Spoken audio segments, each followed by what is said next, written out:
like that, like this.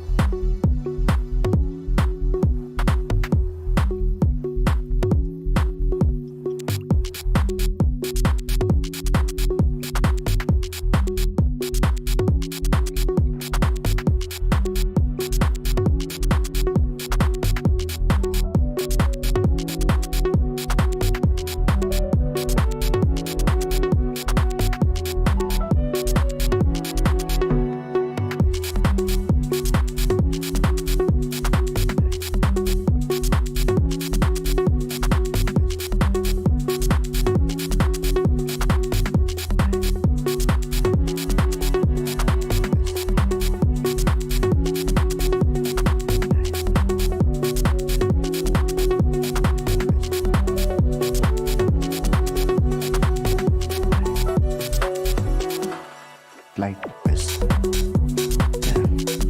like that, like this, like that, like this,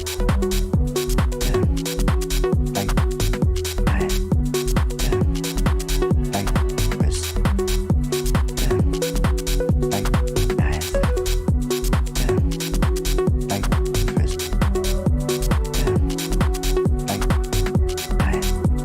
that, like this.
Own my life, right?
Okay. Yes.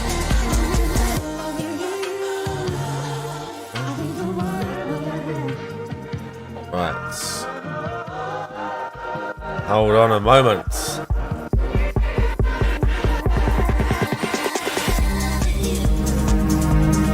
We got. Let's see. Fuck. England Soldier. We got O, Joe Blage, Darwin, Brian S. Rio Han first in the chat. Fuck, I actually meant to sort something out, but I didn't do it.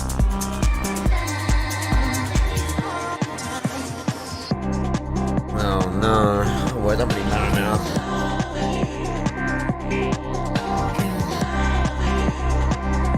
Right.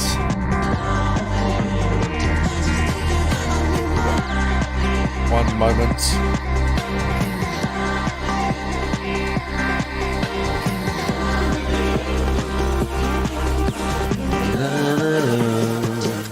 Walrus and Nosty Cripples.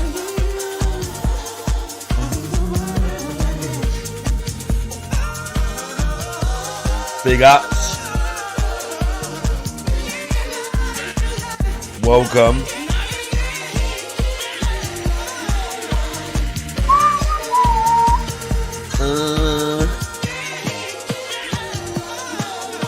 Okay, hang on.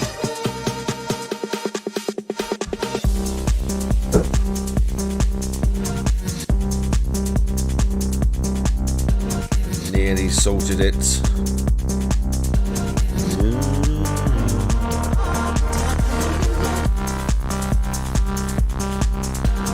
They got shut down from ripping assets for the Stalker games. Serves them right. They also named it Misery, which was the name of a Stalker mod. So if they weren't taking stuff that was free, nice muscles. or whatever, however that shit works, that's a bit stupid, wasn't it? Just give me one chance. Just give me one chance. Just give me one chance.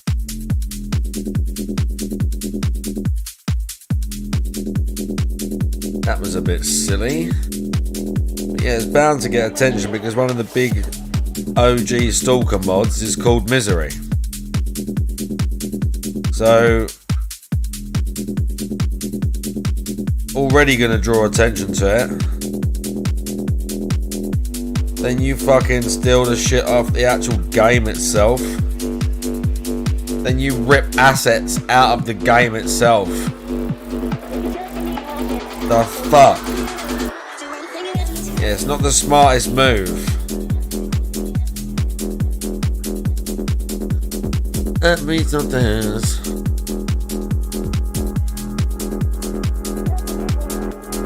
Just give me one chance. Alright, hold up.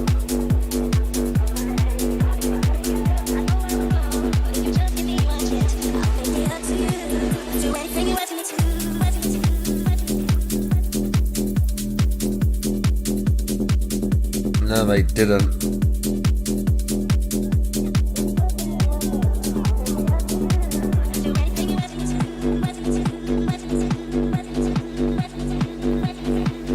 Pennyworth, nah, I'm not really into TV series. Really into anything on TV. Even if I wanted to, I ain't got the time. Even if I wanted to, I ain't got the time, bruv.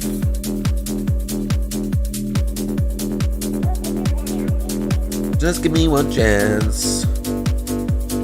What are you doing, boy?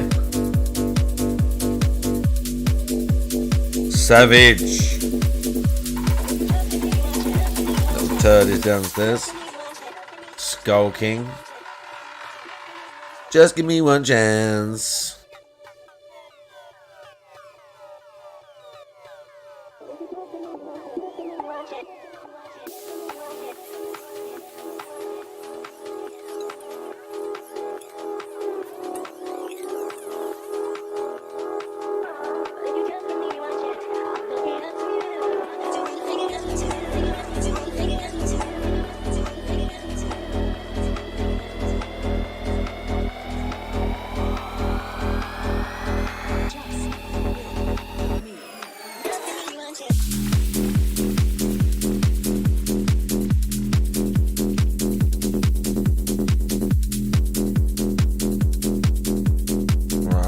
Everything.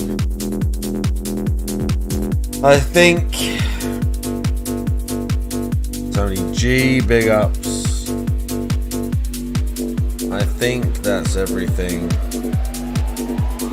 Just give me one chance.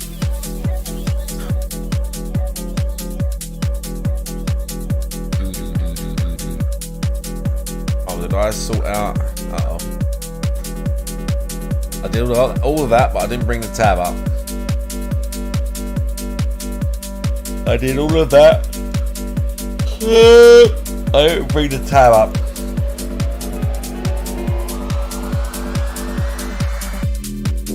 Retard's just gone live.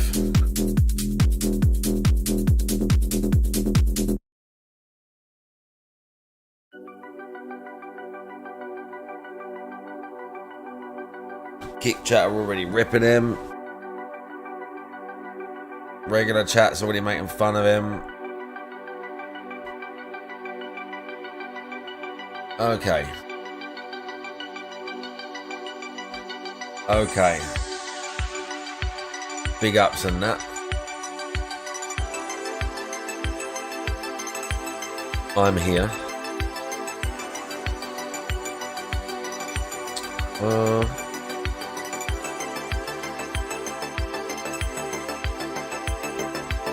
Gotta sort out some stuff for tomorrow. Timings, but that shouldn't be an issue. That shouldn't be a big deal.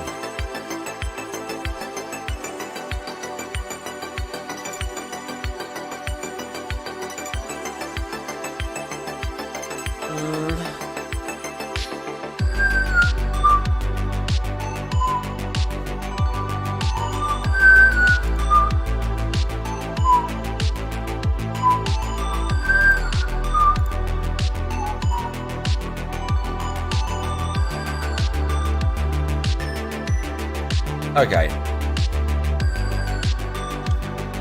I probably shouldn't go straight into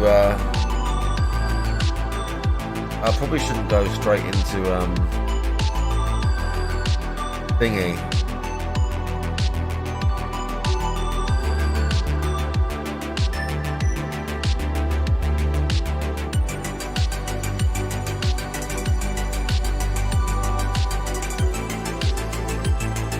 That Dead Space.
Oh, bro.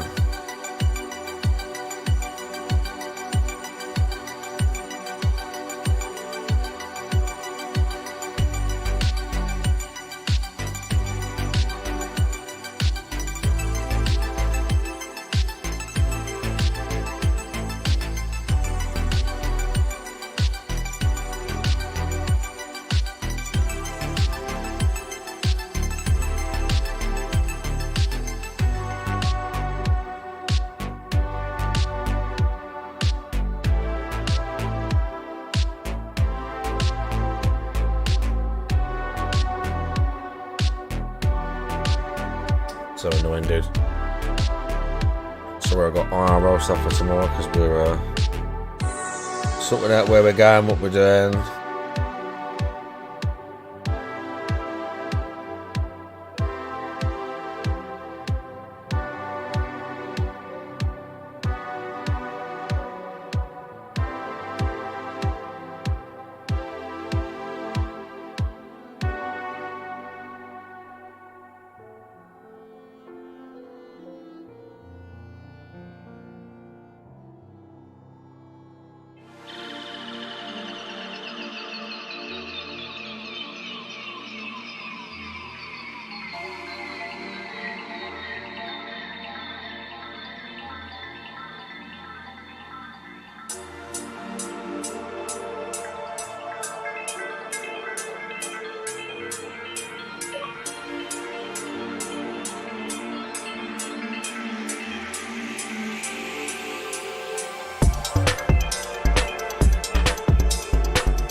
Let's see where we are. Just got to finish chewing this thing with Bill.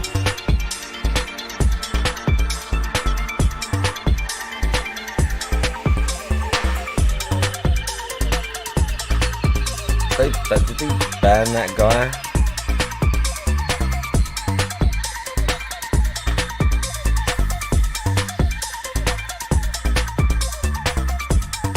Where is it?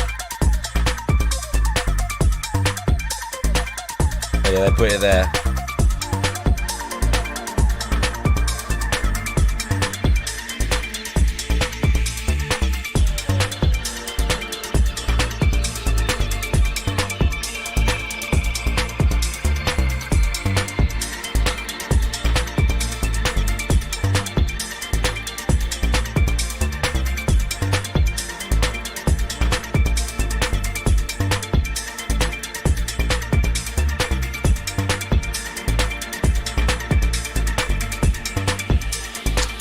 So annoying, dude. Annoying.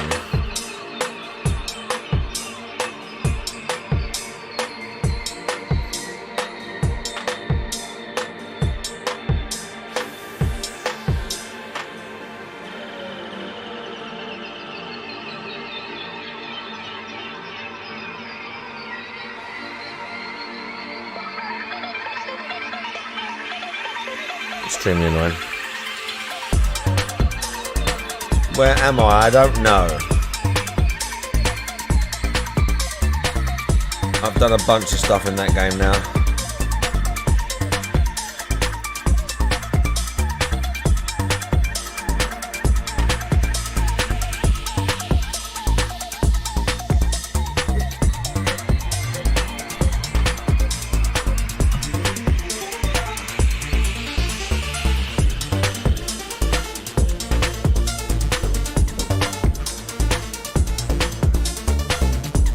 What the fuck are you doing? What is that cat doing?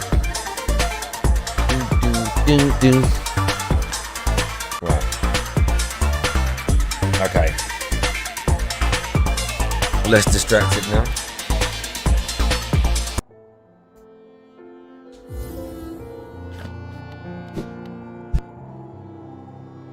Right, there's a few places I've got to go.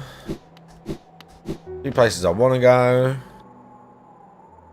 There's a few places I want to go.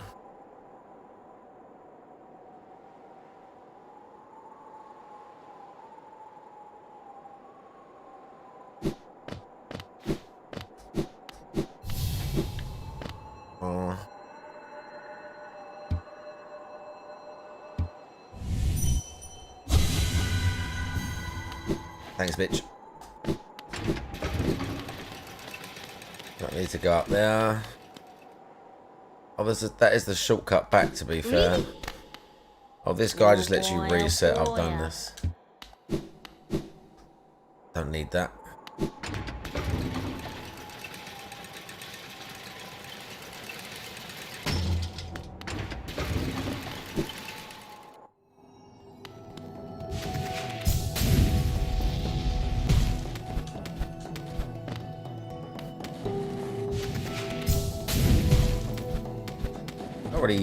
Don't really need to go back this way, to be fair.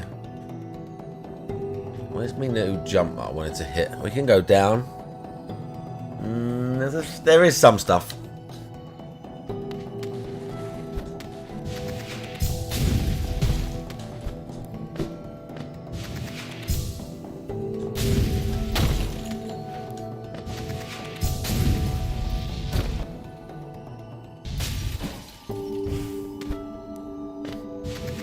Nearly died.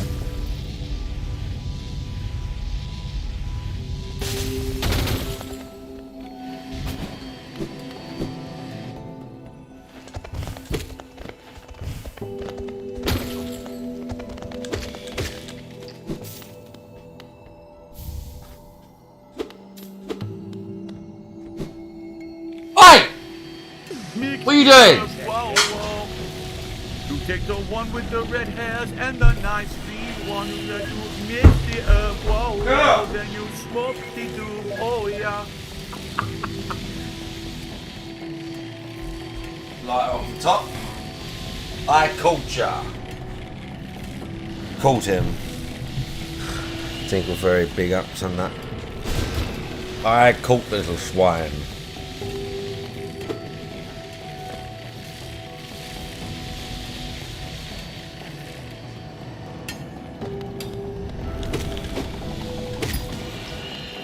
The guy will be here momentarily.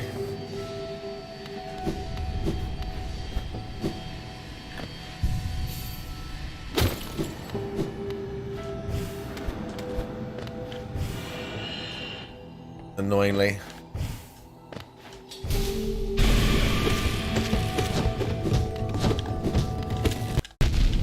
Okay. Can I duck that?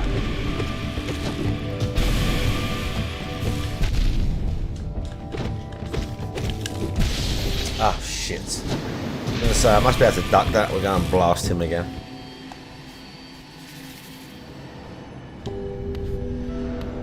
No, we just jump over the other side of him. It looks like you should be able to avoid it, but you can't. Some of the hitboxes in this game are trash, let's say.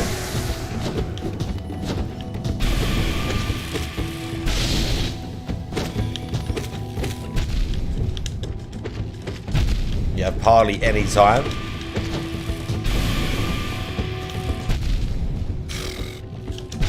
Bro, yeah, literally every time I try and heal. This game has a real like retarded thing with you just have to not heal for ages and we're gonna give you like weird big boss runbacks. The balancing is like actually trash. For some of the fights and some of the like runbacks and shit, it's just terrible. But you know, it's fun enough. Like stuff like that. Oh. Stuff like this. You land and he just does it again instantly, yeah. Great fight. I'm used to this sort of fucking laziness now. Or bosses that have like 4 fucking phases and they just like spew extra wasp name attacks. It's like, oh yeah, I see you got bored. We'll give you a D for creativity in that one.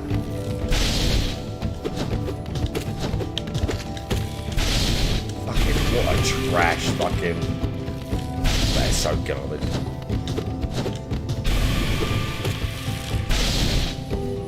It's just so like...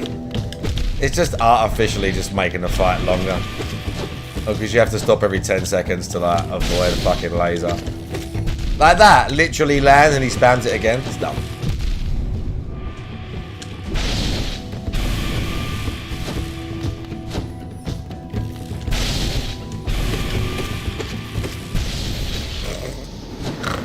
Retarded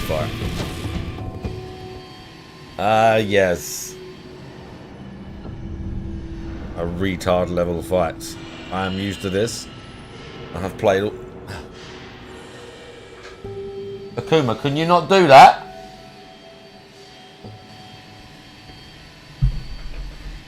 Let me sort this cat out.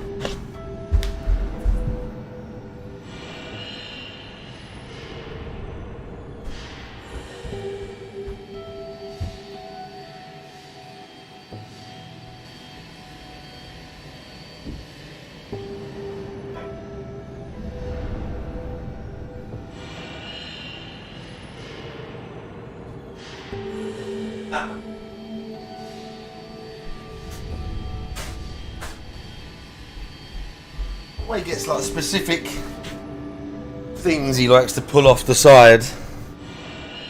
Don't know why.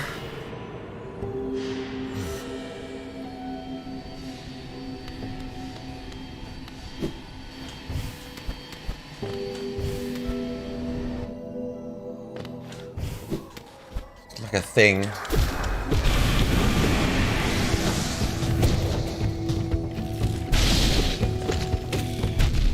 Literally, you land and you don't really have enough time to jump again. It's completely retarded.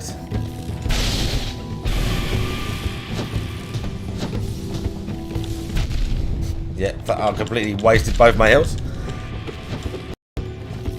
Oh wow, this is a trash fight, huh?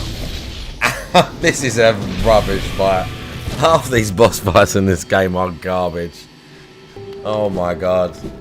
There's the other one I was doing with the thing that's like a big AoE and you just kind of got to get lucky and it's just like... There's a bunch of fights like this in this game. Where there's just like the spammiest enemies and you're just like, whatever, bro.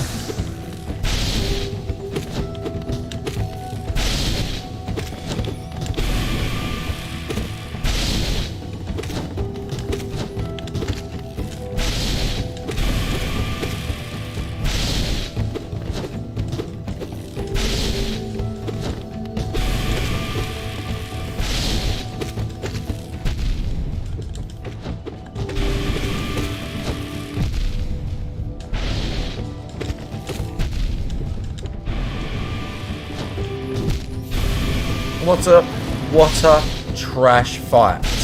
Well, that's fine, because I'll just quit.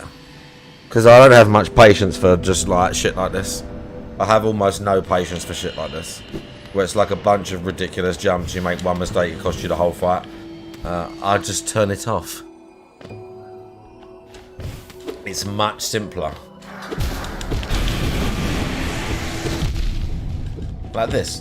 When it looks like I can clearly get under that, but it's like, oh no, oh look, you just die really fast. Amazing, and then you get stuck in the corner and you can't actually get out.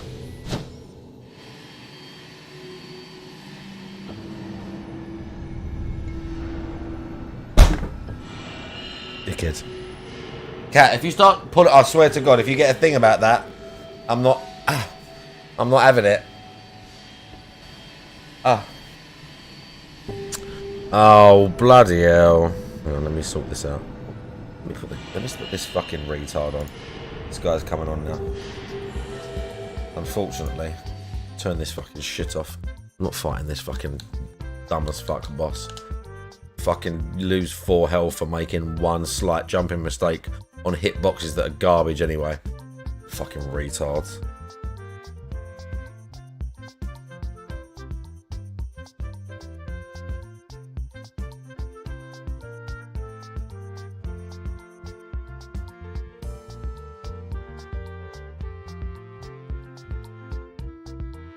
Oh, look at that.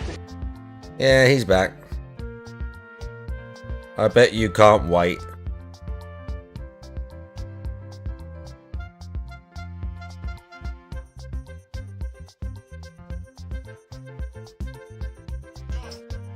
Welcome back, everyone. That's Oh right. my God. It's Sunday, and that means it's the start of a brand new week here on DSP Gaming. Well, it's going to be a good one. Today, we got a brand new game in the rotation that we're going to give a shot and see if it's any good. Over the course of this week, we'll be continuing on with many awesome playthroughs. And then this all culminates on Friday with the release of the incredibly hyped Call of Duty Black Ops 7. On today's show... Oh yeah, so hype. We all care about it. We all care so much.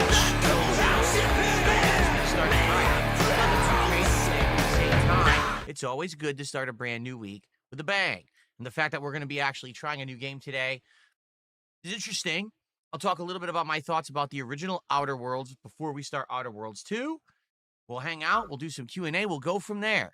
Ladies and gentlemen, November continues. So sit back and relax. It's time for a week beginning episode of the Level 1 podcast. It's Sunday.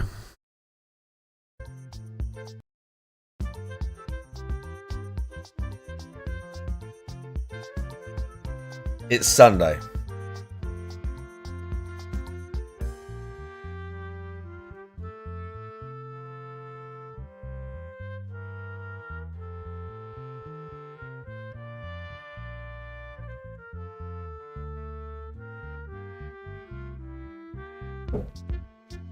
Week beginning. It's Sunday.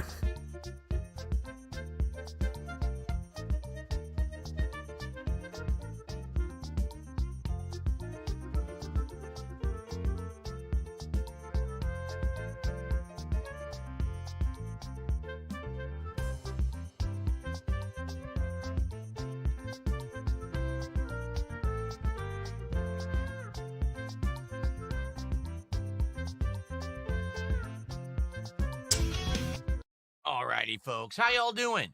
Hope you're doing well. Welcome back. Demian, how you doing? DSP Gaming. Yesterday was my day off after a 6-day streaming week, which was a great one. We wrapped up Silk Song. We continued on with many other playthroughs. We determined what the next games would be. And I am very excited. I hope that you all are too. And I hope that you're ready for some fun. So,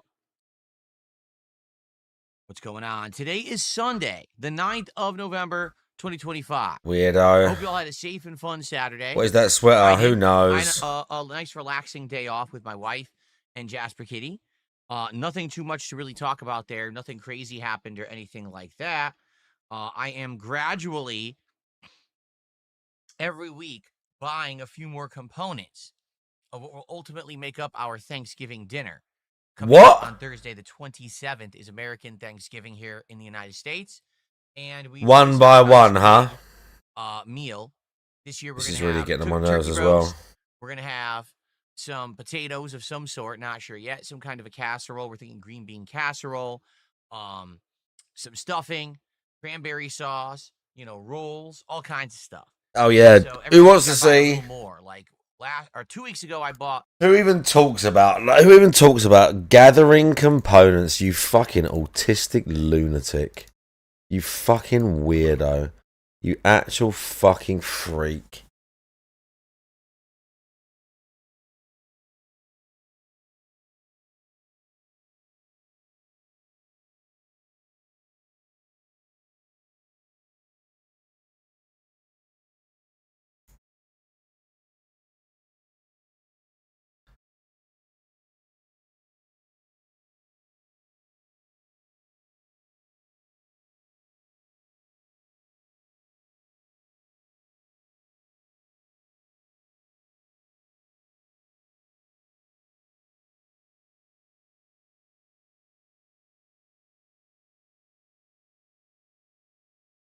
All right, it's Thanksgiving 2022.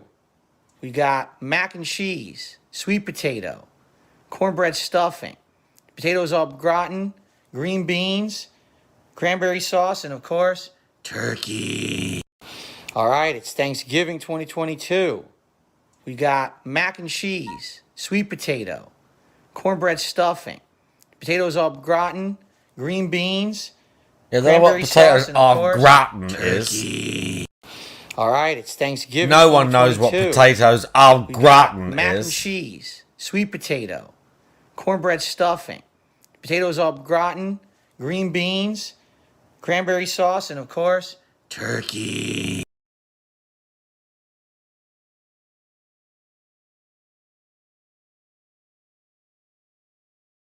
Look how retarded he looks in these shorts. It's so funny how retarded he looks. The best one. What's up, everyone? I've got some really positive news. That's so positive, I wanted to do a short about it so you know about it. Right here on DSP After Gaming. weeks of ongoing nonsense, all of the false copyright strikes against DSP Gaming have been removed. It took a while, but we got it done. This is a huge win for those of us who stand up for the law and will not put up with trolls trying to take down people with false copyright strikes. I am going to have the full story about what happened, including the videos in question and how they got claimed and how they got cleared up, on tomorrow's episode of the Level 1 podcast at 10:45 a.m. Pacific time, right here on DSP Gaming. You are not going to want to miss it. It's probably going to be one of the most watched episodes of the podcast ever because trolls have lost. This is a big win for us, and I can't wait to stick it to them in the AM. So I'll see you then. Peace out, everybody.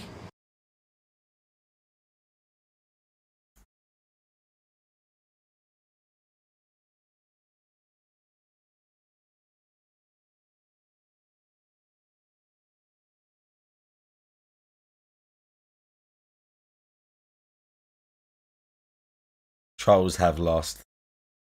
The turkey. Last week, what did I buy? I guess I didn't get anything last week. This week, I got the stuffing. Wow, you bought turkey and stuffing. You're an Space adult. it out in that way. We got it slowly coming into the house rather than it all hitting at once. And all of a sudden, you get a big increase to your weekly food cost. If you space it out one thing a week, it's not that big of a deal. You see? So we're getting ready. My wife is planning, what she's going to do. And I know that many people are doing that right now. We're planning their American Thanksgivings and wondering what it's going to be this year. Great vibes right now. The fall gaming season is in full swing. Look at that. Games hitting weekly.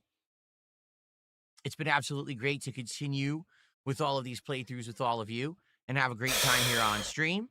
And things are going good. Today, it's a little bit on the warmer side. Today, it's in the 60s outside, temperature-wise, and there's full sun. So that means the office will be warmer, and there's nothing I can do about that. But it's actually the warmest day of the week. After today, it cools down for the rest of the week. So that's why I'm wearing a little bit of a lighter thing today. But maybe I'll start wearing sweaters and stuff, sweatshirts later this week. We'll see. And I hope that you Okay, all talking about what you're wearing, are ready great. for some fun. It should be a good day today, particularly to test out Outer Worlds 2, which came out about a week ago now. And the only reason that I didn't jump into it right away was because we were already playing like 5 games, you know. Yeah, you quit all the ones that gave you money. Riohan, verdict on the Outer Worlds 2. If you're still there. If you're still there, I'd like a verdict on Outer Worlds 2.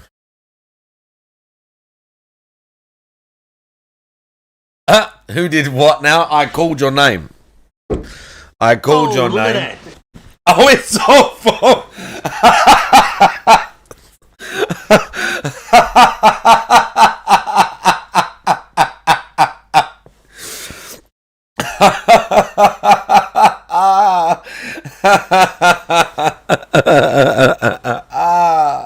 No, seriously, it's awful. Is it? I believe you.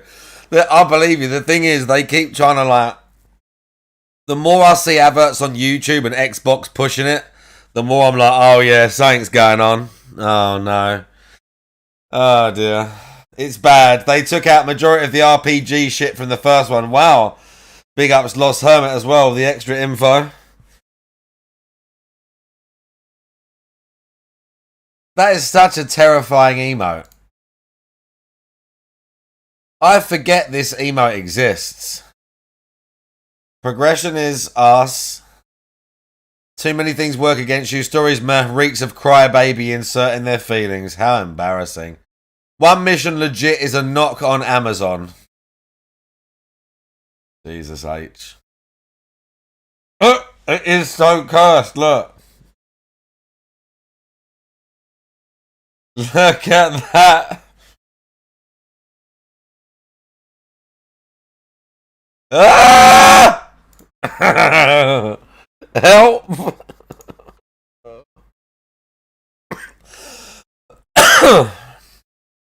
Now, we had to at least wrap up or decide if we were going to continue some games. And the good news is we did just that. Last week, we continued, and concluded Hollow Knight Silksong, which absolutely was a great playthrough, and it ended well. Only had 18k playing. Is big mad it flopped. Good. Microsoft need to keep getting spanked recently. They need to keep getting hit. You know, doing it for the stream viewers. So now we have some time in the schedule to try some new stuff. Today we are going to give the Outer Worlds 2 a shot. And if you remember, many years ago, I'd say it was like 5-6 years ago. I'm trying to remember how long ago it was. I actually played the Outer Worlds 1. Now, the Outer Worlds 1 was definitely a dividing game. And what I mean by that is some people absolutely loved it. Emote? What emote? Some people were in the middle. I think it really depends on what you're looking for from an open. You can't supplement skill requirements from using armor or meds to boost skills. Wow. So yeah, fuck it off then. It's a trash level cap. Wow. Excelled. The plot itself of the universe being dominated by corporations. People all glad I skipped it, even though it's free. And this was almost like, you know, political. Glad I skipped it, even though it's free. It's all about business. Was certainly an interesting and cynical take on modern society. And I definitely think that a lot of the quest lines, the character dialogue, and the kind of way that you go about doing things in the game being so open was very interesting. I do feel like the game was full of repetition and a lot of boredom when it came to things such as the combat. The combat left a lot to be desired. Okay. Basically, go around this open world just blasting everything. Ganji monster, most likely. Every once in a while, charging up a special ability. It didn't really matter how you went about the combat. It was boring no matter what you did. Even though the game pretended like there were different ways. Most likely. Incredibly boring. So for me, it was like, hey, we're on a new world. Let's explore. Let's talk to characters. Let's do missions. Great. Then it was like, oh, we got to go open world and we have to walk from point A to point B through the world and fight a bunch of monsters. Oh, fall asleep for the next 20 minutes. That's kind of how it was. It was just like love-hate relationship style game. Ultimately, I did like the Outer Worlds one. It certainly wasn't my favorite game, but at the same time, I had a good time playing it. It was very, how can I say, with the audience. I remember particularly the audience was divided. Some people actually really enjoyed watching me play it, and others got very bored. And there was this mix. So here we are years later. It's Outer Worlds 2. It's the sequel. Has it changed at all? Will it be more of the same? Will it have improved upon some of the things that were shortcomings of the first game? Or did they literally just re-release the second game, another time here with just a few tweaks to the story or whatever? I don't know. To be honest, I haven't really followed it that much, particularly. But I did get a couple of small tidbits of advice. For example, I've been told that basically this game is not like Fallout in a certain regard. Outer Worlds 2 is a game where you absolutely need to decide what you want to focus on, and you have to stay that course. Because Says if you who? try to be a jack of all trades, you won't master anything, and then Map you can't sucks, do mapping anything on in the the game. distant. Like, let's say Go here and this thing will have no idea where it is. It legit makes you fine-tooth comb so much to find all the secrets. Wow. Putting points into lockpicking. But then halfway through you say, oh, I think the dialogue is more important, so I'm going to try to do speech. Well, by the end of the game, you won't master either, and you're going to not be able to do any of the challenges by the end of the game that you would want to do. Every time you heal, you get poisoned. What? From what I'm to understand, you really do need to focus in Ice on Banana, big very ups. certain things. Okay? So that's what I'm thinking. I'm thinking, man, we have to kind of decide right away. What do I want to do with my playthrough? Oh my god. So that means handhold him instantly, by the way. And the whole speech aspect of these style of games. Keep in mind, this is Obsidian who made Fallout New Vegas. So he's been handheld already. Was also very important. Is that going to be the focus, or should we go different? Immediate hand-holding. I don't know. Do we want to go with brute force? Do we want to go with intelligence? Immediate hand-holding. This is one of the things we'll have to try to figure out today. Now, here's the thing. Things are a lot different today than they used to be, thankfully, because things are just better now, okay? I'm in a situation where, at any given moment, I'm being asked by a wide group of people to do different things. Hey, will you play this game? Will you do this piece of content? Will you interview someone? Will you chill with us? Etc. Right now, I have absolutely no commitment to having to play this game outside of a stream or two. It's a Game Pass game. So we put it up, we try it today, we see how it does. If it does decent, maybe play it again. But if it doesn't continue to engage and make an audience be entertained, then we don't have to keep going. And support. Unlike previously, where I'd buy a game and I'd be like, well, now we got to play it from start to finish. And support. Don't forget support. And I can't afford any games. That's not the case anymore. All right? Don't forget support. So, let's see how it goes today. Let's see maybe later in the week how it goes, right? I want to at least give it maybe a couple of streams. Give it an honest shot. If we're all bored by the end of a couple streams, we don't have to proceed. We could just say, you know what? There's many other things people want to see. There are. Right now, at any given moment, we could play other games like the new Hyrule Warriors. Or we could check out some of the games that we started, like My Friendly Neighborhood or Poppy Playtime or, those horror games that people said, oh, I really like them. Well, we can get back to some of them. Oh, yeah? Especially because a lot of those games aren't very long. So they'd be perfect to kind of do a little mini playthrough in the middle of everything else that we're doing for variety purposes. We could do that. Ultimately, we're just looking for a game to balance with everything else this month. The big release this month, absolutely, is Call of Duty Black Ops 7 coming out on Friday, which we'll talk a little bit about. Oh, yeah, such a big release. I'm going to cover it. So, let us see how things go today. Let's see how things go maybe with another stream this week.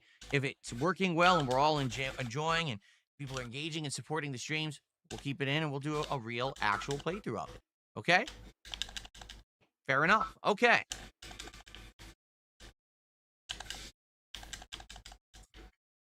Okay, so good morning, everyone. How y'all doing? I see many people are now joining the stream. Who do we got this morning? We got Griffin, we got Chris, Banana Jose, Tony Blue, Shao Kahn, Artemis Fowl, Tweeter, Original Grant, and I saw Jade was in there too. What's going on, Jade? He said he was just stopping by to say hello. Over on the kick side, enjoyer of content, RGB Kings, Ortega's there, username already taken. Enjoyer of Who do we got? content. Eddie Chill, Peaches Delight. Who else is over there? Soy Rage. That's an interesting name. Soy Rage. We got Ellipsians here. Hi, Jade. Another retard. Hybrids here. Raphael. How you doing? Or is it Rafale? I don't know how to say your name. Gold Roger, what's up? Poxyland, good morning. Good morning, everyone. Hope you're all ready to chill. I'm excited for a new week. This is going to be a good week, a good balance of content. You know, continuing on fun playthroughs like Pokemon, which has been super fun, super chill. Tormented Souls 2, so we got survival horror in the mix. Some more American Truck Sim. I don't know. Well, what happens to Jade? You got to rewatch old streams to find that out. But I'm excited for this Canadian. You got to rewatch an old stream to find that out. More Mortal Kombat.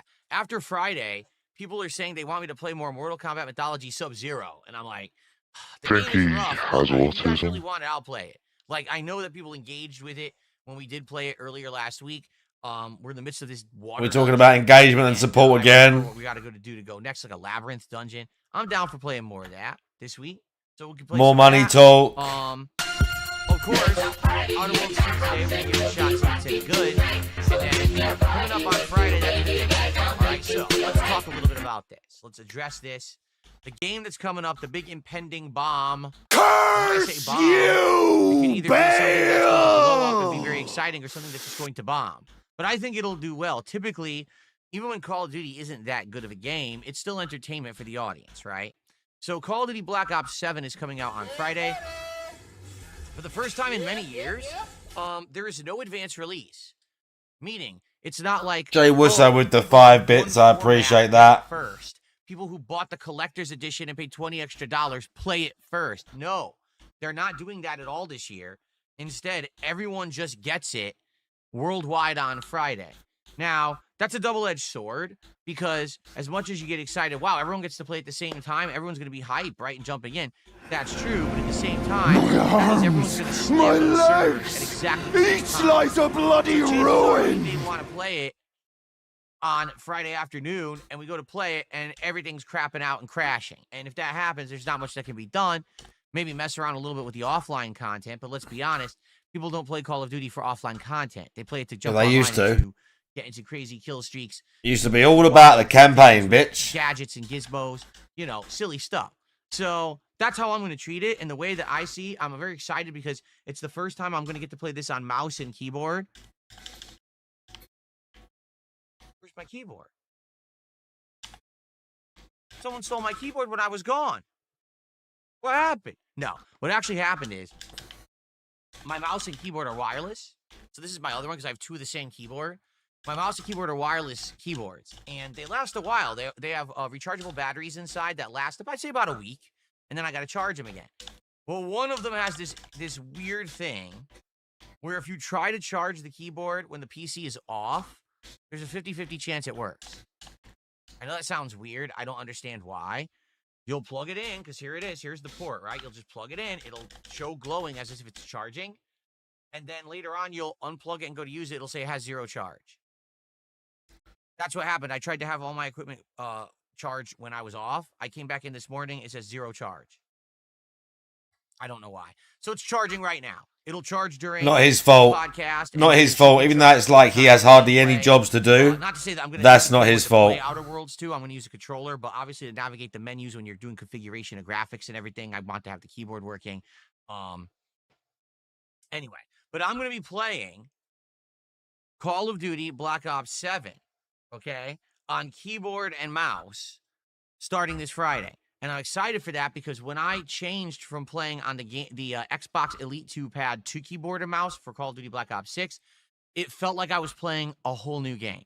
It felt like the controls were just so much greatly improved. And I was so happy that I had keyboard and mouse controls. And I was doing well. I started to go on crazy kill streaks. I started sniping, which I had never done before. And I was doing good with sniping.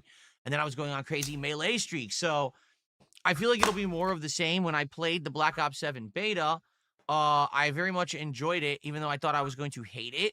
I ended up liking it. So it's kind of like a guilty pleasure. Only Like, I know this retards game's not like Call good. of Duty now. If I'm enjoying playing it and you guys enjoy watching me play it, then I don't really mind. That Only it's not good. insane Of course, I'm people not gonna genuinely complain. like Call of Duty No, it's now. not. It's, a fucking supposed to be a military shooter where you have a triple barrel sniper rifle that vaporizes any enemy with pretty much little to no aiming. Or a melee class that's so stupidly busted, you cloak like the Predator, you sneak up on enemies to get kill streaks, and then you just artificially get health back every kill so no one can kill you. Like, what? Yeah, that's Call of Duty, right? The military shooter. You're gonna buy it. No, it's not, but that's what Call of Duty has become. Like, that's what they turned You're it gonna into buy for it. years. But the thing is, You'll buy it. I am having a lot of fun with modern shooters. I can't wait to try this on keyboard and mouse. I think it's What do you mean with modern shooters? You sucked at all the others. The Black Ops 7 beta, I didn't wear headphones. I'll have the headphones working for some surround sound as well to try to improve my game. So Oh yeah, it'll be fun. try and I hope you improve guys will be my here. I'm gonna game. play Yeah, all sure. day long on Friday, like both streams. Because the thing with Call of Duty is, unlike Battlefield 6, Call of Duty has almost non-stop frequent unlocks. And what I mean by that is, as you play, you're constantly unlocking content, a new gun, new attachments for said gun. Yeah, because it's designed to appeal to children. Which allows you to make different builds. No, it's designed to appeal to children.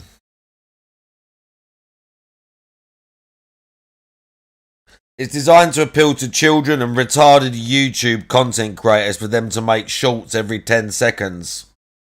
That's who it's designed to appeal to. Yeah, me and Juzzy played some last night. We done pretty good. Make a sniper build, make an LMG build, make a run and gun build, but then make like a melee build. And you could have all these and swap between them. So we could have challenges for people to say, hey, I challenge you to, get 15, 20 melee kills this game. And I see if I can do it, right? It's exciting stuff. People used to do these wagers when I... And then they give me money. Just like everything else I talk about or bring up when it comes to my stream, it always circles back to the fact that you can give me money.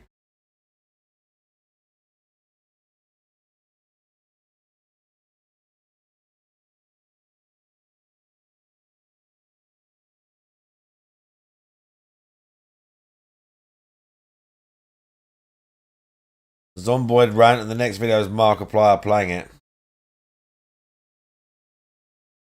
That's because he's not a literal dent head like DSP. I used to play Call of Duty when I used to have the channel points back on Twitch. Now we can do that again on Kick. Yeah, pretty cool. Pretty cool.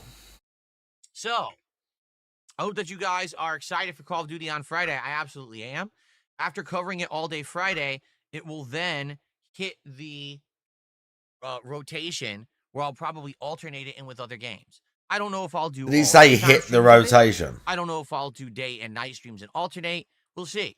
And also, it's going to depend on how other things are going with other games as well. If we already have Outer Worlds 2 and Pokemon in the rotation, then I might want to have it be more like night streams. But we might want to do longer day streams of it as well, depending on how things are going. I don't know. We'll see. I'm very curious how you guys will receive this game on Friday. I'm excited for it. I'm actually quite pumped for it. So excited. Let's see what happens. You never know. Well, I'm excited for it. Really well, and it flops. Sometimes I play a game on a whim, never thinking that it would ever do anything, and it just completely successful. So let's see how this goes on Friday. Okay? Okay. A lot of people are trying to talk to me. We got a few shout-outs to do as well. Let's see here. We got some money. Mateo is saying Black Ops 7 not recommended on keyboard due to aim assist. I don't care. I know that there's cheesy-ass aim assist for scrubs and noobs. I'm not using it. I'm going to use keyboard and mouse. I'm going to play like a man. Triple Jesus, I already beat Outer Worlds. Play like a man when he used a controller for the last 15, 16 years. I'm going to play like a man has used controller for 15 Do you years. think you'll get good at Call of Duty? Let me put it this way. No, I will not be competitive in any way, shape, or form. Play I like don't a man. Desire to be. To be competitive at any one of these modern games, you have to sink an insane amount of time and effort and investment into it. And I just don't have any desire to do that. I'm not going to be joining an esports league. I'm not going to be trying to go around the world competing. I don't care. However, I do want to at least be decent. I do actually want to be able to go on kill streaks and score streaks and show off and have some fun with you guys. That's the idea, not to just suck constantly. If you're just going to suck constantly, you know, why play? You want moments of failure, but you want to overcome them and also have moments of triumph, right? That's the idea.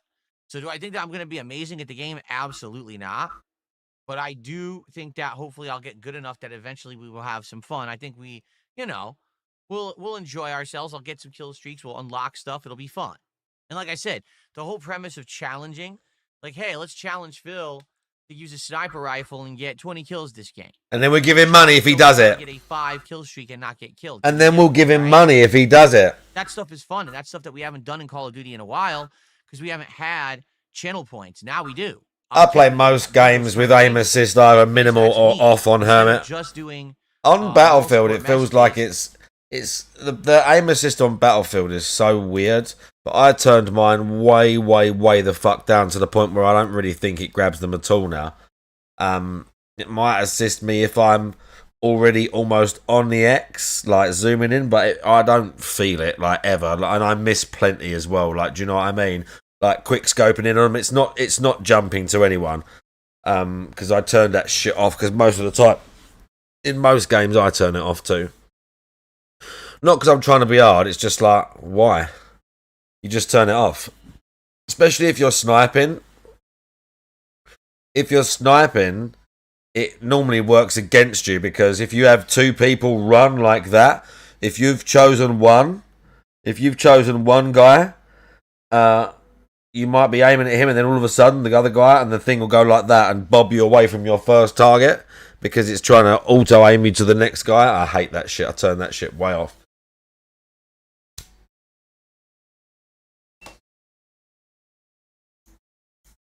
We now have a reason to actually do the wagers. Yeah, exactly. Knife only. Can Phil get a 10 kill streak with a knife only? Yeah, exactly, Damien. And then you just learn to deal with it.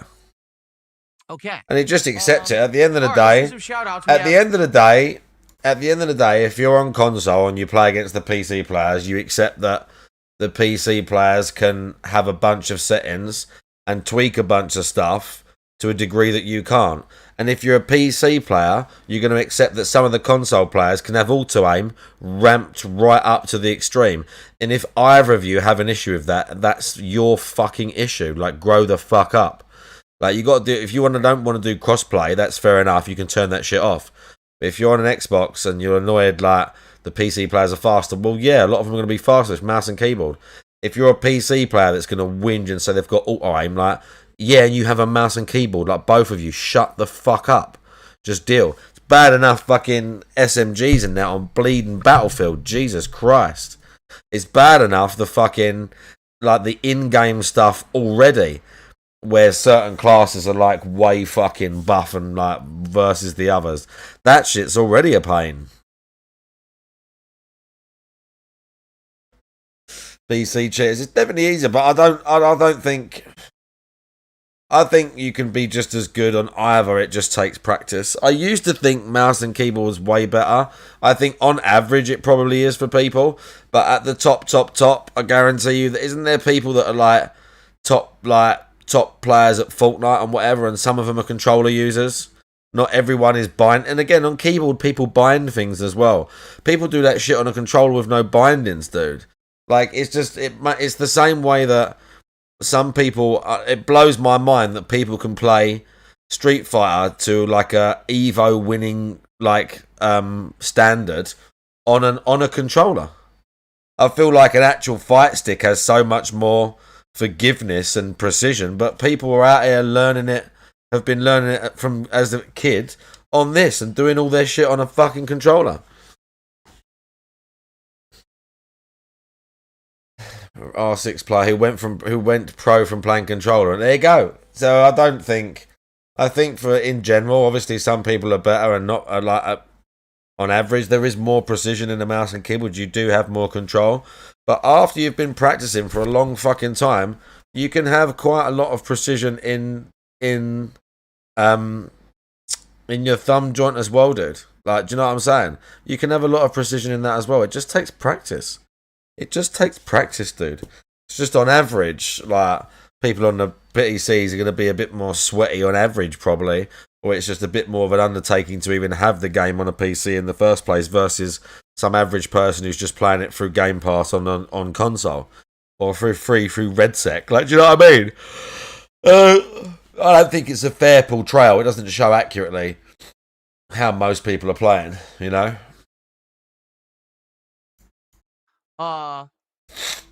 Girdlesing, I can't even pronounce this. Girdlesing 9307, who became a member this morning. Thank you for the membership, Girdlesing. Let's get you on the leaderboard. I believe we have a couple of tips to look at as well. A couple of tips have come in. Okay.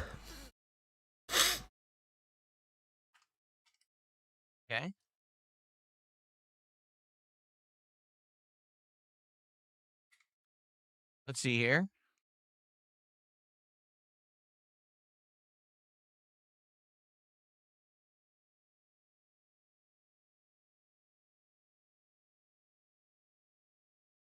Okay, so we start off with a $2 tip from Slayer this morning, who says, looking forward to Outer Worlds 2. I'm playing it, and I'm currently level 7.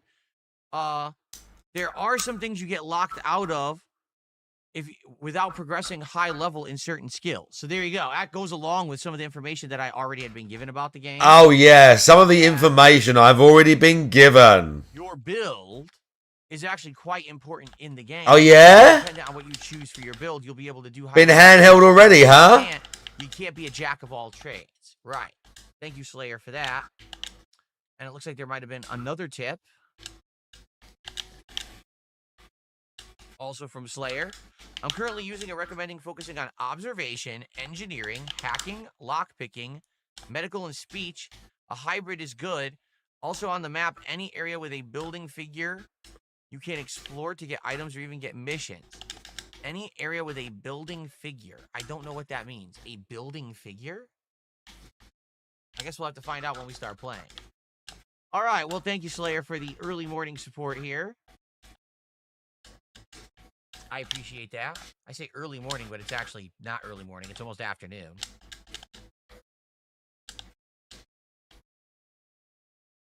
Okay.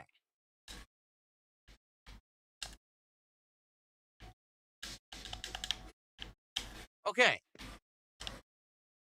Something's making a noise in here. I'm wondering what it is. Give me 1 second. I'm going to try to figure it out. Making an interesting noise.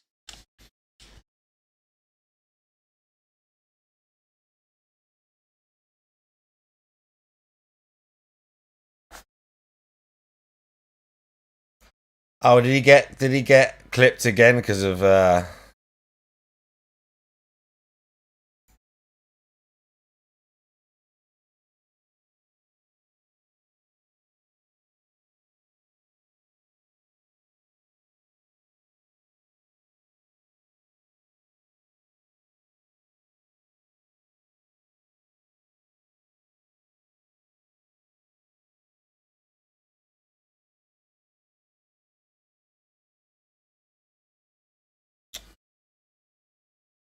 This is long.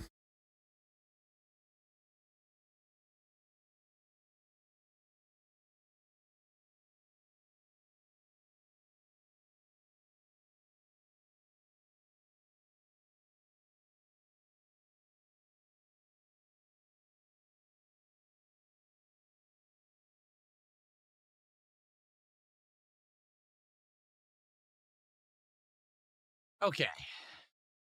Oh, my hair. My hair got blasted by a fan, and now it's all sticking up. Great. Hair, check your hair. It was my air purifier. So I have an air purifier unit, a Shark, that I've had in here, I don't know, 6 months. I had it through the summer. You know, I actually got it in like spring, summer, and I've had it through then to now. And originally I got it because my old air conditioner was stinking. And I thought, oh, this will like clean the air. But then I got a new air conditioner and then the air stopped stinking to begin with. But anyway, I realized I've had this thing running on high for like ages. I'm like, I don't need it on high. I'll just turn it on auto. And what happens is if it detects that the air is like lower quality, then it turns on higher. But I don't need it on high forever. So I just turned it on auto and now it's fine. It was making some noise, like a wobbling noise. Like, oh, great. This thing probably wasn't supposed to be on high endlessly. And I have had it on high for like months. So watch me break it now. I don't know. Anyway. I don't have All AC. right, so, good stuff, Renzo, guys. big ups.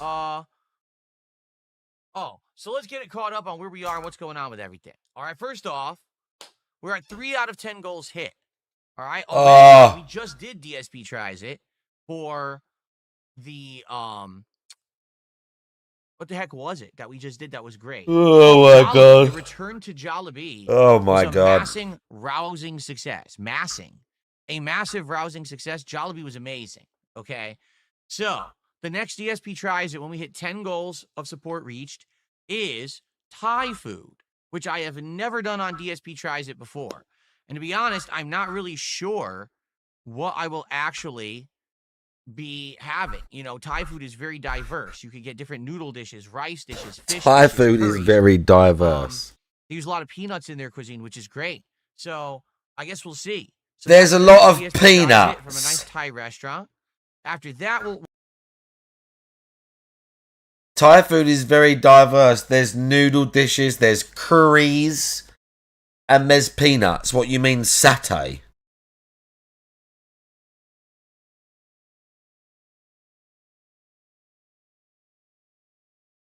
Yeah, Thai burger. Yeah, you're right. Oh, he's so dented. Like, it's just next level dentistry. we'll reassess. However, a couple things coming up. Number one, before Thanksgiving hits, there is a Thanksgiving sandwich that Arby's is doing, and they also have a new apple pie shake. That's a possibility. Also, on December 2nd, Burger King is doing a new SpongeBob SquarePants tie-in meal. A to coincide with the release SpongeBob of some meal. new movie that he has. I didn't even know he had a new movie coming out. So this meal is a, get this, Krabby Patty Whopper, where the bun is shaped like a square, which I guess is supposed to be how the Krabby Patty is shaped in the actual show, plus some kind of new cheesy bacon top bites, a piece of pie that's supposed to be based off of Patrick Star, and something else too. So it's like 3 or 4 different things that are being added to the menu, and you'll be able to order Really? as an actual like meal in itself. So there's like a special drink, the burger, the tots, and the dessert all in one like combo. So makes sense that should be something Really? that maybe we should try and see if it's any good. That's coming up December 2nd. So whenever that first week of December hits, we could probably do that. And then we'll go from there. So let's see how it goes. But I'm thinking Thai food this week. Next week, maybe we do this Thanksgiving sandwich, and then we see how things, progress with support. Oh, yes, If we the get more or Thanksgiving not, sandwich. before or around Thanksgiving. All right, cool.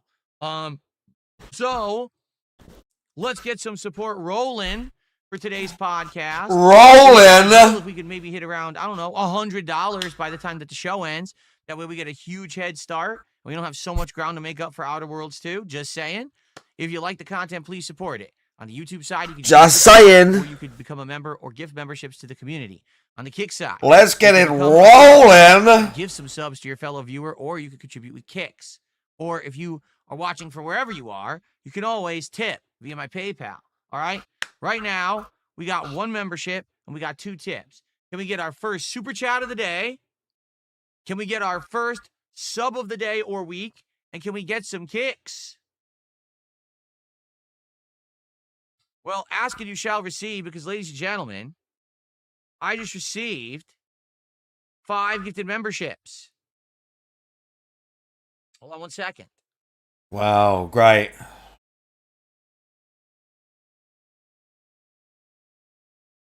Okay, so it looks like Prime XXZZ just gifted 5 memberships to the community on YouTube. People are getting them, but for some reason, they're not popping up. It looks like the service here is not working properly. I don't know why. Oh my god, paranoia. Instant paranoia. Whenever anything happens, there's instant paranoia. Whenever something happens, there is instant paranoia. Got the gifted memberships. Yeah, I don't know why the pop-up service is not Instant paranoia. those being divvied out, because they were. You can see in the chat 5 people got them. That's weird. I don't know. I'm hoping that this pop-up service starts working for kicks, but I don't know if it's going to. They added them and then they don't work. It's been over a week now. It's very frustrating. Let's see. Wardy, how you doing?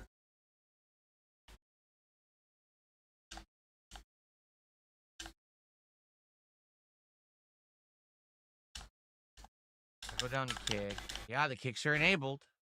So we'll see if and when someone sends some kicks this morning or afternoon, if they will pop up or not. If not, I'll still play manual animations for anyone who sends kicks over on Kick, okay? All right, so we got some memberships. Thank you. Can we get our first super chat of the day right now on YouTube? Can we get our first sub of the day on Kick? And can we get our first kicks of the week on Kick? Can we get some support from the other avenues, please? That would be a very good way to start the week.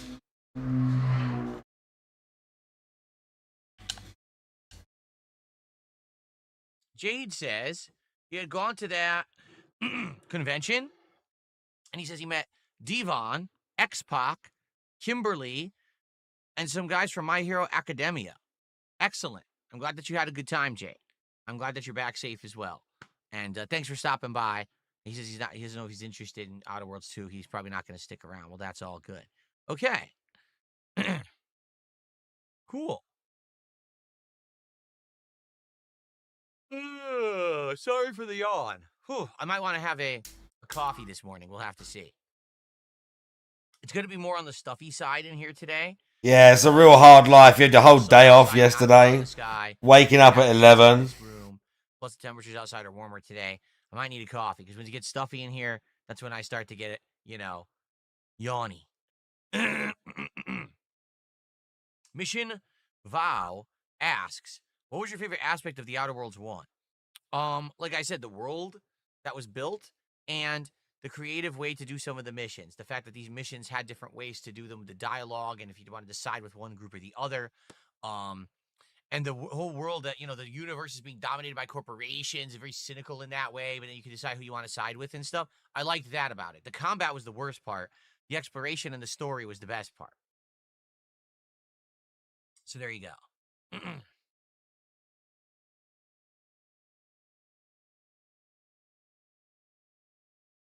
Super chats are not working today. Are they not? If they're not, I will restart the stream. Let's find out. Oh dear. I have to Yep, it looks like immediately some do of them that. got limited for no reason, so I'm just going to start a new one. Yep, no worries. No worries. I'll just cancel this stream and start a totally new one. Seriously, it's just nonsense when this happens. All right, so here's what's going to happen. If you're on Kick, don't go anywhere, okay? If you're on YouTube, there will be a new stream that will be created. All you got to do is move over to the new stream, and we'll just continue right where we are right now. In fact, what I'll do is I will pause the podcast, and I'll be right back. So I just paused it, okay? I'm just going to make a brand new stream to replace this one. Who knows why this one got flagged for, 18 plus nonsense? I don't care. YouTube's AI is garbage, and I just ignore the nonsense. I don't care. That's why you're talking about it. Okay, so here we go. I don't care. I don't care. I don't care. Yeah.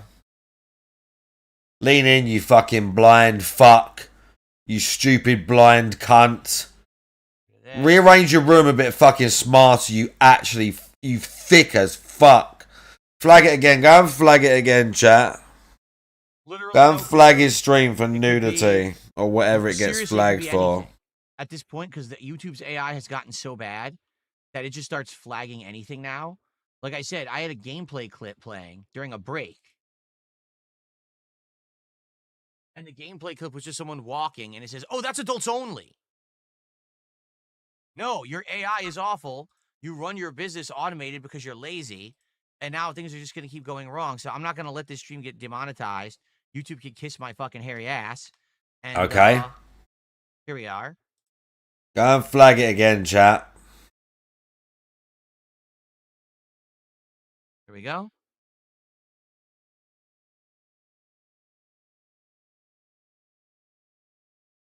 All right. So, everyone, this stream's about to go off, and then I'm going to make a new stream. I will see you over there. Okay. Now, over there, you're literally in the same place. Okay.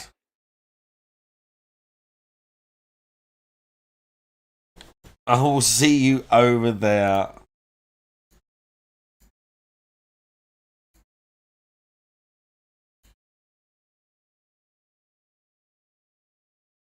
And then retard comes back. That I'm a porn streamer. Not joking either. So here's the new string.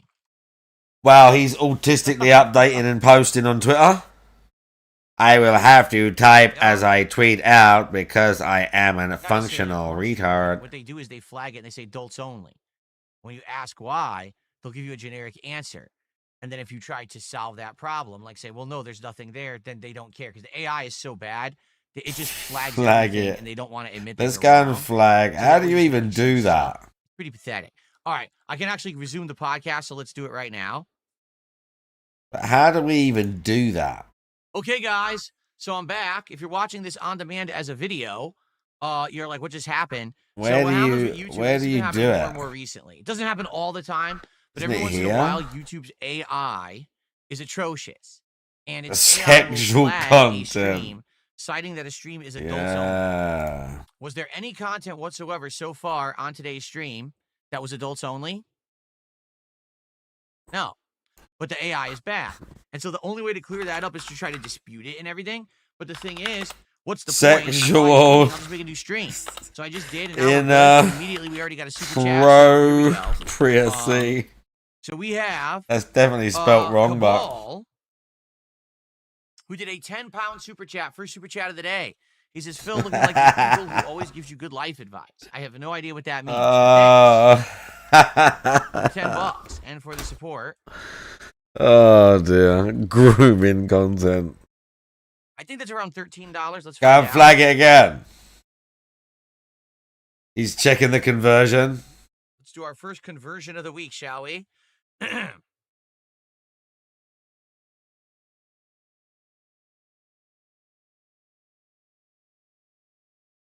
$13.08. There we go.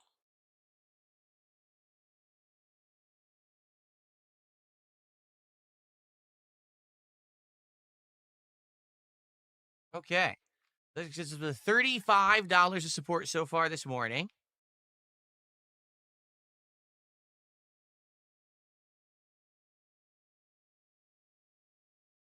Cool.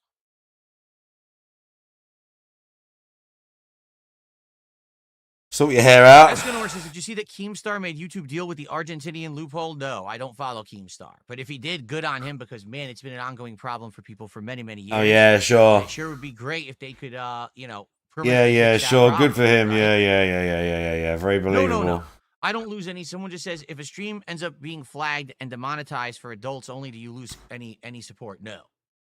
All it does is it basically, once a piece of content is flagged on YouTube, whether it's a video, whether it's a stream, whatever it is, it no longer can get super chats and it no longer can get advertisements. It could still get memberships, okay? And I believe if someone still watches it with YouTube And it could still earn revenue that way. It just can't earn revenue via ads or super chats, which makes no sense. The super chats should not be involved, but YouTube doesn't know what they're doing. They don't know how to run their own business. There's no reason why someone shouldn't be able to put a super chat on an adult rated piece of content. How does that make sense? In order for you to super chat, you have to be 18. You literally have to be a legal adult to super chat. So why, if you're watching a piece of content that's flagged 18 plus, can't you super chat? Zero logic, but again, it's YouTube. It's the people there who think that they're smart, silver spoon in the mouth, Ivy League trained. They're all idiots. oh yeah, They of actually course. think that they know what they're doing. They don't. Yeah, those Done. those So, no, I YouTube didn't lose any workers, support Ivy from League, earlier, silver but I had to spoon make a in new their stream in order mouth. to have this one have super chats again. Call me There Astro you go. Big Ups. It's one of his Okay. most dented So thank you, takes. Cabal.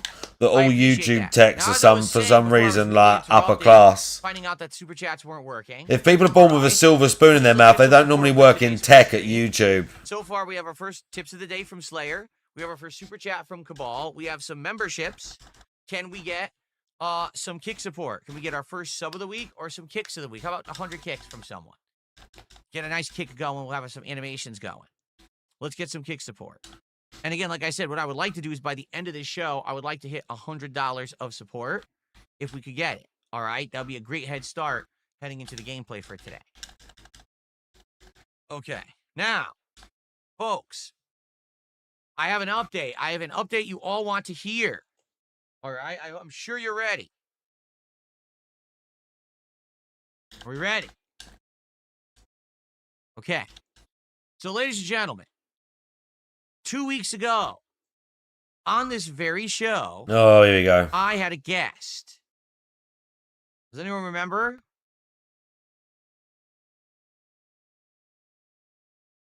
No? You don't remember?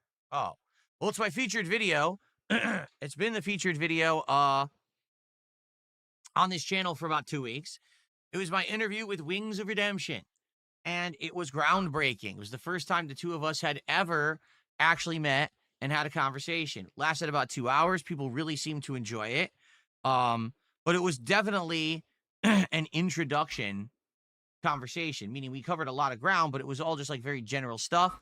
And I asked for feedback since then on what did you guys think, you know, and I asked for feedback from Wings as well. And excuse me. In general, the consensus is very positive. People seem to think it was a good thing.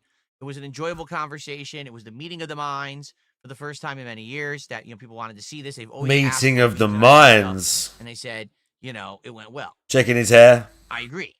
Okay. But I very much also agree that it was really an introductory thing. Like we didn't get too heavy into anything because it was so broad because it was our first time we ever met. It was 2 hours of general conversation. Correct. So I told you last week that my idea going forward was maybe every once in a while having Wings as a guest on the show again. Right. I don't want to do it all the time. Number one, I don't want to do a regular show with Wings because I don't think, number one, he would want to commit to that, or number two, that he would be willing to do a regular show because he already has said that at some point, if his money dries up, he's going to end up going back to Lal Kalal. And as you know, I have nothing to do with that show. I want nothing to do with that show. And I just, I'm not going to start something up that's a commitment that then gets, dropped or fails because he wants to go do Lal Cow again. All right. So I'm not going to try to talk with this guy about locking him into something. It wouldn't make sense. Right. But I feel like every once in a while, having him on as a guest, a general guest, just for conversations purposes, I think would work well. Because some people gameplay with him and stuff. I'm like, I don't think that would work. He gets heavy into FPS games. Like, he plays a lot. He tries to get good. I really don't. I play them at a casual level to have fun and entertain the audience. He actually tries to get good. And I don't think I'm going to commit enough time to any, even Call of Duty Black Ops 7 coming up this week. Okay, what's your point? Dedicating so what's your point? To it that I try so hard to get good, like he's going to try. And I'm not at that level. I don't think I want to be. I'd much rather be a variety show. Oh, yeah, you don't want to be. Notice how he says it's not that he can't. Like, what games are we going to team up in? It wouldn't make sense. Notice how he keeps saying it's not that he I can't. feel like having him as a guest on the show every once in a while is refreshing. It's good to not just have me talking the whole show or having talked to you, but instead having someone to go off of a conversation. I tell you, that 2-hour conversation was fascinating. I learned a lot about the guy. A lot of it opened up more interesting questions. Oh, yeah? All right. So here's the deal. I've spoken to Wings, and Wings of Redemption will be a guest on this show again near the end of this month. That way, it's not too soon. We give some time to build it up again. All right. Now, you might say, when? I'd like to have him on around Thanksgiving, but it's not clear if he's going to be earlier in the week or if he's going to be that next week, like the first week of December. It's either going to be like that week, the final week of November, probably like Monday-ish. Like, I think it was like the 24th, 25th, 26th. I think it's the 24th. Oh, yeah? Or it might be a week later on like December 1st. But we haven't decided yet. I'm waiting back to hear from him on what are his preferred, dates or so whatever, when he wants to come on. And once I hear from him and we lock it in, I will let you know exactly when he will be on again. All right. So this time, okay, I think what it'll be here is we're going to probably talk about a few different things. Obviously, we're going to be near American Thanksgiving. So obviously, I'd like to talk a little bit about the holiday, how he celebrates, if he does. Why? Did What? he celebrate it as a kid with his family, and is that different from what he does today as a tradition? Stuff like that. Does he stream on the holiday? What's it all about? Right. Also, another big thing, a big topic will be. Oh my God, this Call of is Duty so Black Ops dead 7 already. been out for a couple of weeks. This And I'm is gonna wanna so get his dead views on already. what he thinks about the game. How is he doing? How are his streams doing? You know what I mean? I think that's going to be a fun conversation as well. because that's something he's going to be heavily into. And then based off of that, the conversation could go in a million different directions. You know, already there were topics that we had started to talk about in our first interview that basically we said, well, let's talk about it later. And of course, we didn't get back to it. So we could. But we get back to those topics and elaborate more on them and stuff like that. So, Like I what? think we'll see how this goes.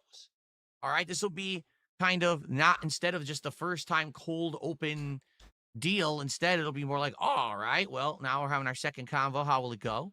Obviously, I'd Convo. like to know from you guys if there's any topics you would like us to discuss or you'd like me to bring up with him. I would love to hear it. Not saying that I'm guaranteeing that I'm going to do that, especially if it's very, very toxic or negative, but I would love to Give hear me your opinion. ideas, What are the chat. things you'd like to hear me talk to Wings about? I might not use them, and you won't get credit What for do it you if I think? do. All right. So basically, we have a couple of weeks. All right. To talk about this and build it up and get hype. I don't know the We date have a yet. couple Once of I know the weeks. date, I will actually make a placeholder stream like I did last time. So that way you'll have a place you can favorite that stream. It'll be there highlighted for when you, you know, you want to get excited for it or Really? whatever. And yeah, I think it will go well. And I hope that you guys will attend it, obviously, and give me your feedback. Your feedback is critical to this being, you know, successful. Okay? Cool. All right. Oh so yeah, that's real coming up, cool. and I will let you know once I have more details. Someone says ask him about fast food. Maybe I will. Listen, this guy knows way more about fast food than me. You guys constantly come to my streams and you say stuff like, have you ever tried Zaxby's? I'm like, I don't even know what the hell Zaxby's is. And people will be like, well, we know about Zaxby's because Wings on his streams eats the food he talks about all the time. You know? So yeah, maybe we could have that conversation. I don't know. We can talk about fast food. So, let me know what you think. What could be done on this appearance. Yeah. And we will go from there. And again, I will let you know when I know more about locking it in with a date and time. Okay? Cool. All right. Well, at this point, folks, I have basically covered all the topics that I wanted to cover for today's show. So what we're going to do, we're going to open it up to Q&A. Here, I'll type in both chats. So you should be able to tag me now. And we should have some fun conversation. Whatever you guys want to chat about. Tag me in chats. Let's do some Q&A. Let's see where the conversation goes. If, you know, if it goes well, we'll keep going. If not, we end the show whenever you guys are getting bored. And then we'll go from there. Okay? Would it be possible to do a DSP tries it with Wings? He orders the same thing from his local place so you compare your findings. I mean, maybe. I don't feel like we're there yet. I feel like long term that could be something. Sure, but I don't want to, like, not now. Now it's only our second time that we're going to be doing anything together. I'd much rather just chill with the guy and have conversation than start eating and testing items, you know, but maybe later.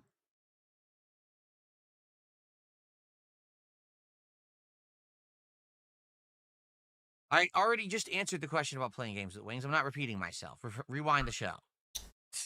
Bro. Are we going to get $2,000 stim checks? No, we're not getting any more stimulus checks. Do you think Wings followed any of my health advice? I have no idea. I'm not watching his content.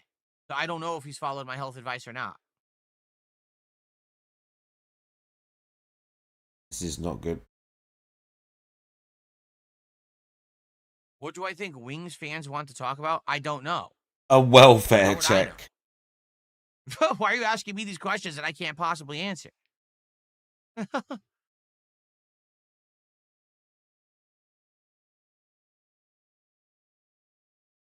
No, the hot fixes have not helped the latency of the Mortal Kombat collection. They've already issued like 5 hot fixes, and people are saying they're just very minor tweaks that haven't really done anything significant. Everyone's waiting for this supposedly big online update they're going to do for the Mortal Kombat Legacy collection, but they said that was going to be 2-3 weeks out from its release. It's only been out for a week and a half now, so we still have a ways to wait, I think. How about I go on his stream this time and do him a favor? He doesn't run a podcast. I do. He literally doesn't run a podcast, nor does he have a set schedule. In fact, he said himself in his content, one of the best things he likes about being a YouTuber is he doesn't have to have any kind of a set schedule or run anything as like a real show. That he can just turn on and stream whatever he wants and stream. That's the complete opposite philosophy of me. Like me, I'm a very structured individual. I like having a set schedule with dates, times, slots for what we're doing during those times. All of that is like critical to my success as a creator. And in fact, that's how I like to operate. That's how I like to run my business. Wings is the polar opposite of me. He wants to just be free to turn it on and off whenever he wants. No structure, no set shows, nothing. That's okay. Variety is the spice of life, and everyone can be different. And that's fine if that's how he operates his stuff. That's up to him. But that I'm also dying means here that I today. can't join the stream I've because you got never know when fucking he's what's streaming. name It drama. means there's no show to join. You understand? Like, I literally do this every day. Well, okay, I used to do it every day. Now I do it like every other day. I have the structure. I have everything set up to work. I can give Discord callers and everything. He doesn't have anything set up. So, real huge asshole. Auto subbing for 7 months. That's our first kick support of the week, and it's automatic. Can we actively have someone actually gift a sub or do a kick over on Kick? Oh yeah. That would be Step it nice if up, we could. Kick. Can we get our first kick support of the week? You better step it up. Like I said, I would like to hit $100 of support by the end of the podcast, if possible.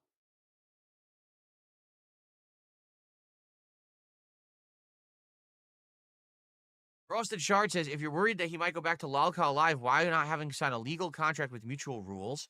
Because he doesn't make money doing the show with me. He makes money doing Lolcow Live. That allows him to essentially have freedom because he makes the money he does doing Lolcow Live, correct? Right? Exactly right. So because of that, I'm not going to be like, oh yeah, let's sign a contract so that if you need money, you can't go make it. What am I, an asshole? No. The guy has the freedom to do whatever he wants. I would never set him up with any kind of agreement or contract that says he can't go make money for himself and do what's best for his family. That would be pretty selfish of me, don't you think?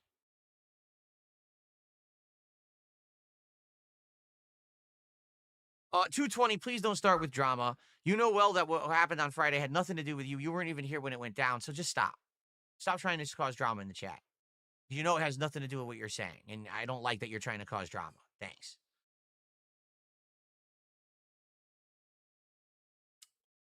What happened Friday was very clear, a very clear situation of trolling. You weren't involved, and I was not talking about you, and you know that.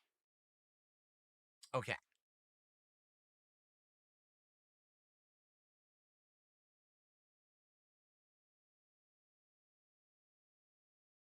Which do I think was the most disappointing food of DSP Tries It this year? Subway.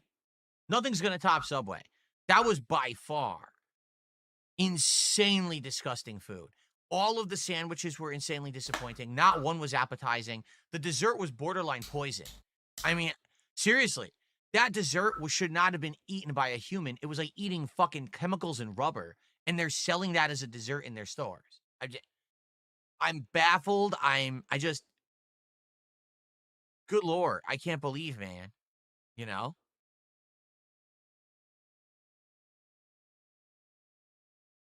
Cabal says, I actually watched Lolcow Live because Phil talked about it here.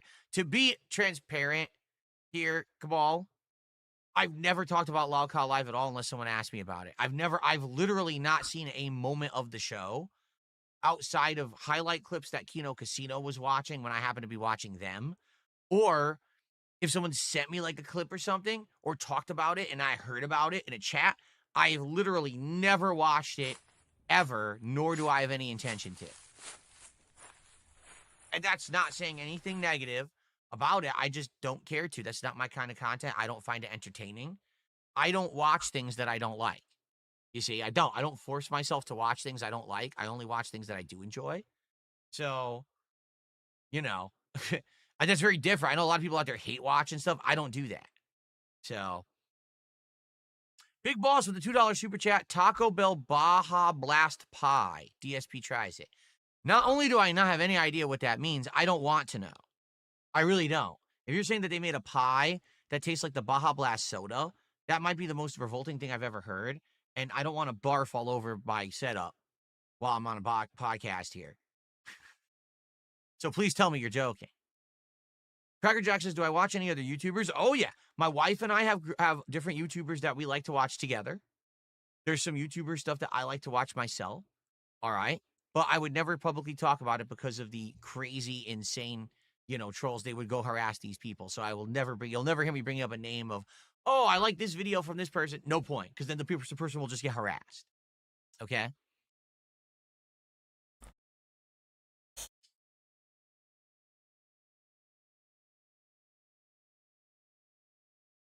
Oh, yeah. Apparently, the Outer Worlds 2 lets you kill any NPC in it. Really? That's weird. Wouldn't that break quests, though? Like, how would you continue the game if you kill a critical NPC?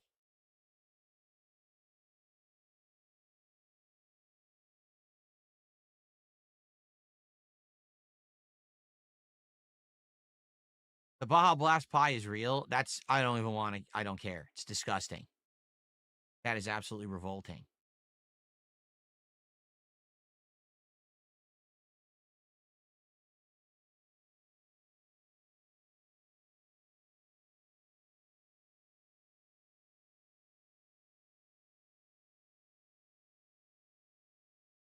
That's correct. If you're a YouTube Premium member and you watch someone's videos and their channel is monetized, they receive revenue from your view as if you sat there and watched all the advertisements that you were eligible for on the channel.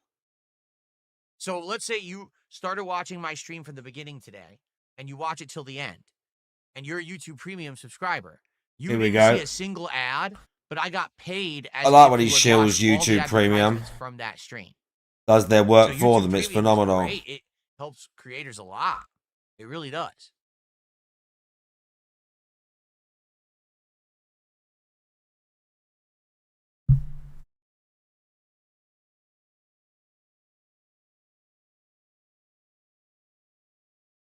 Yes, I have YouTube Premium. I wouldn't be able to use YouTube without it. Anytime we watch a video or a trailer, there'd be ads all over it. You have to have YouTube Premium to even make it viable for business purposes.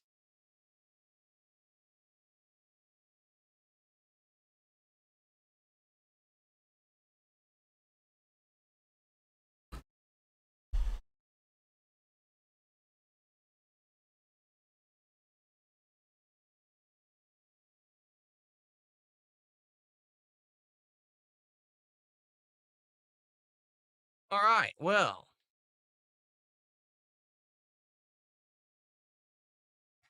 Folks, anything else? What do you guys want to talk about today? Please tag me in the chat. And again, let's get some support.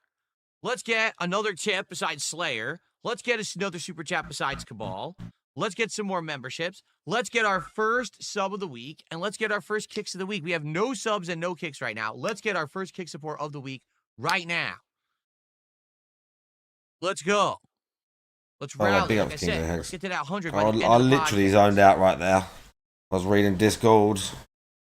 I zoned completely out there. Jasper, we're playing Dead Space in a minute. I zoned completely out. Just pure garbage. Can we talk about drama? What about it? What about it? Drama does not benefit me in any way, shape, or form, nor has it ever. That's the truth.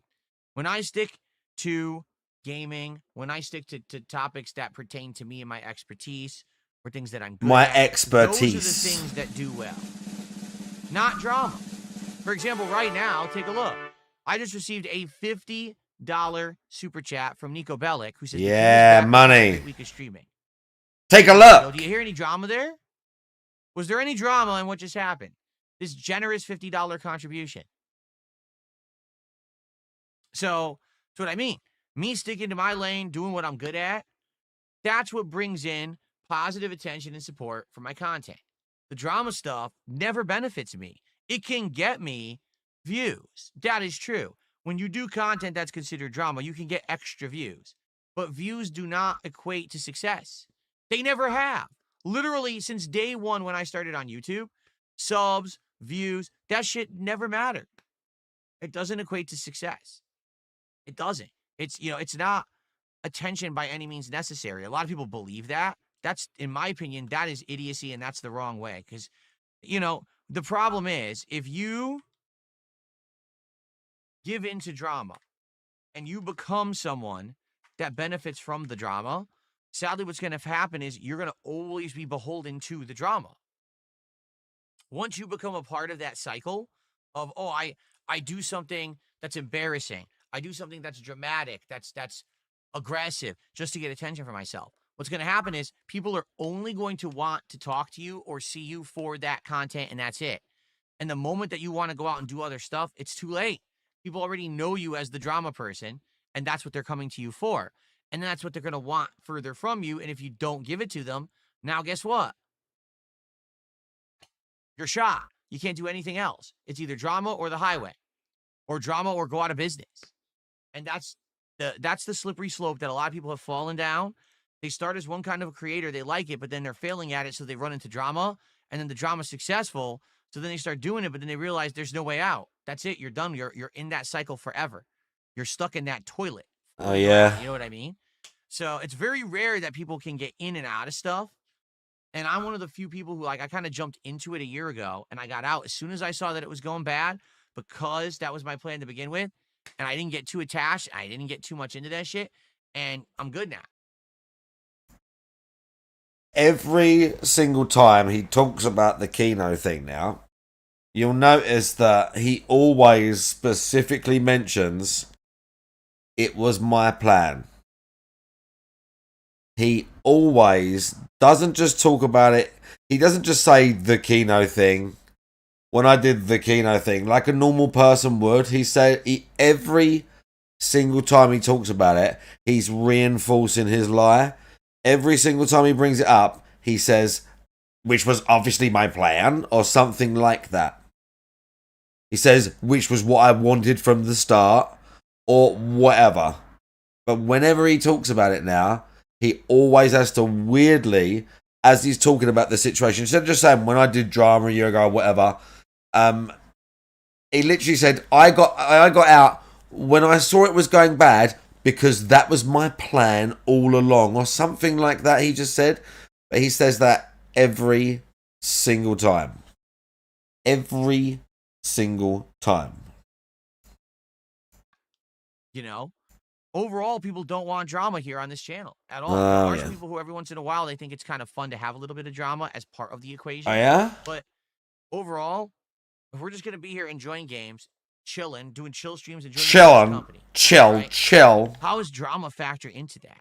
Quite frankly, you know, it doesn't. It becomes more of a distraction, more of a, you know, oh my God, now everyone's talking about you again in a negative light. I don't care. I just want to do my content. I want to be left alone. Everyone shut the fuck up about that nonsense, because I don't care, you know? I don't pay attention to it. Yeah, sure you don't.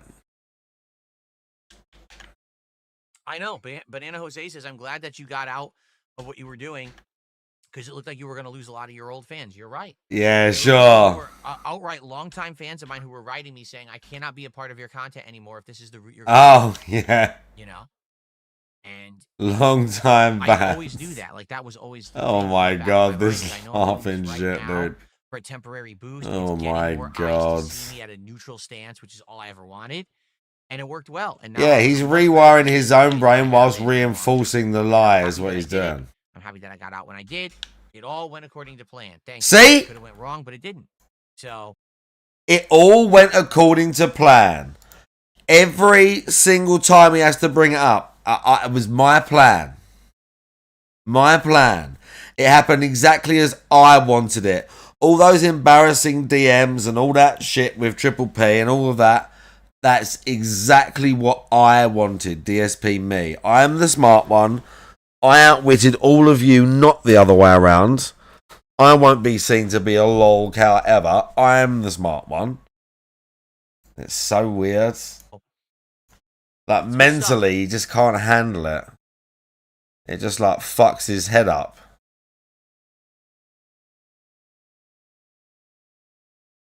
Yeah, exactly.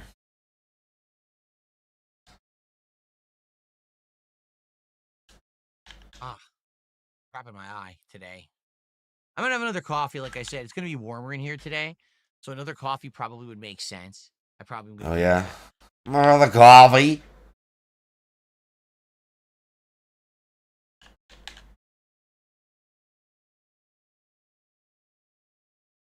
Streams are going good. Overall, Idiotic Tank streams are going good. I now co-stream because Idiotic Tank says I haven't been here in a while. How are things going? I co-stream. I stream both on YouTube and on Kick, so I do have a split audience. The YouTube side is more of the long-time viewers and supporters. Oh yeah, Kick is split more fresh blood audience. and a lot of trolling, but they're completely different kinds of audiences, and they do kind of Oh balance yeah. each other well, in my opinion. Both are profitable, quite frankly. I make decent amount of support on both. Great thing to bring up. Co-stream like I do. Overall, I don't even look at views anymore because views mean nothing on YouTube. About 2 months Both ago, are profitable. King J Hags for 25 months. Thank you very much for the 25 months, King J Hags. Saying both are profitable is just weird. It doesn't affect me at all. Quite Like, oh, frankly. your stream views went down. Yeah, but my revenue's up.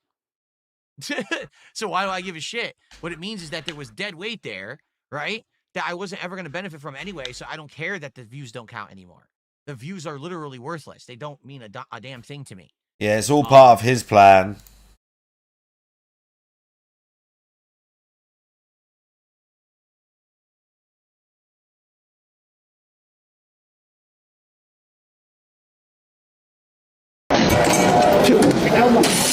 Bloody hell, mate. Fucking hell. Mate, jeez. Just to give you context, this is about 5 hours away That's just people's houses, bruv. What are you doing? from London. And my car's literally parked about 10 minutes down the road from here. I don't know if it's even safe. Wow. It's literally like a local taxi car. I'm ill. I'm really nervous. Do you live around here? No, Are you fairly too local? far. You're local, yeah. I didn't think it was going to be this bad though. What's your reason for coming today? Peaceful protest. Yeah. Peaceful remembrance for children. Well, I don't agree with that at all. Yeah. But, What is the message though when People local? are frustrated and angry because they're just letting them in willy-nilly in the ribbon. Our kids. But I know that we all feel. We just want our town back. What do you think of all this? I've just been seeing cars getting smashed and all sorts. Ridiculous. Yeah. It really is. What's your reason for not joining in with them? I'm not a fucking asshole like them. Yeah. I mean, just to voice my opinion. Yeah. I mean, do you think this should be done? Maybe protesting in a local government outside a local government office, or I've been there already smashed the council offices up in the town in the courts. Yeah. Look at that to the right of me. There's already a window that's been smashed. Yeah, we get it, bro. They're smashing the windows. This geezer's a proper drip. Jesus Christ. What a fucking drip that guy is. Holy fuck. What an actual drip that guy is.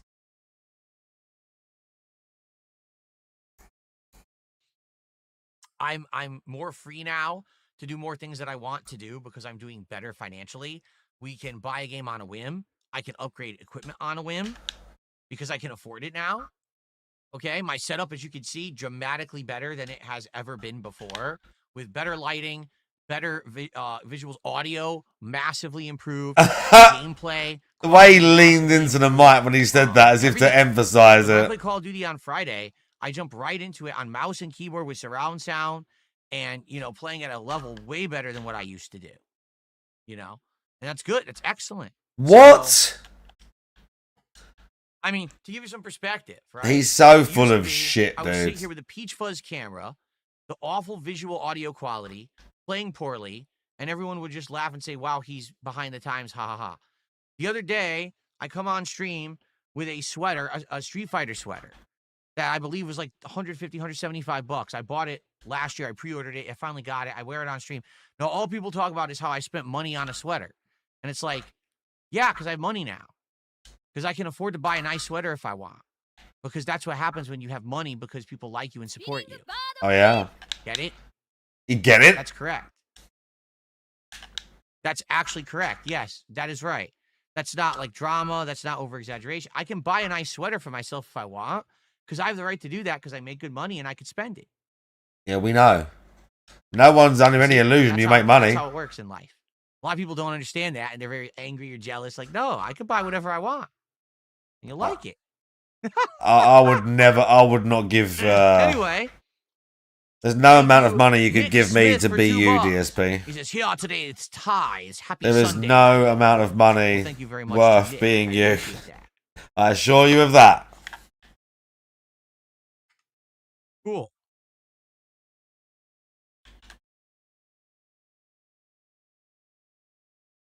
Some Street Fighter. It wasn't Street Fighter 6. From Steve It's like Jones. Alpha 2 I or received a something. $2 tip, and he says, "Oh, shoes, Phil." Now, those are two ancient references from old school YouTube that most of you today probably have no idea who Steve Jones was or what the "Oh, shoes, Phil" reference means either, right? You have no idea. Okay, Boomer. But that's cool.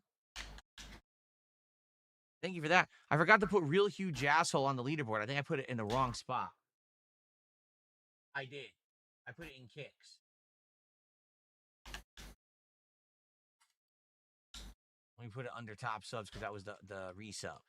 Again, can we get some kick support this morning?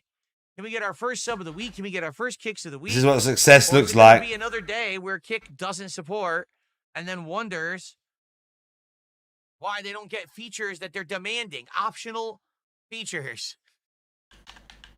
They already demanded it again this morning. People were like, well, can we have messages? No. No, you can't have anything. You have to act civilized. You have to support the content, and then you get stuff.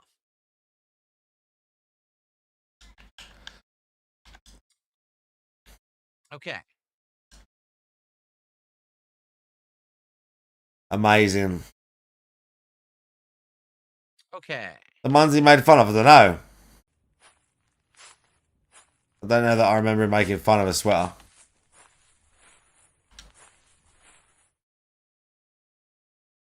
Shinkin25 tipped $1 and says, why do you subtract support from when you get memberships but not super chats because YouTube keeps a third? Because it's impossible to figure it out.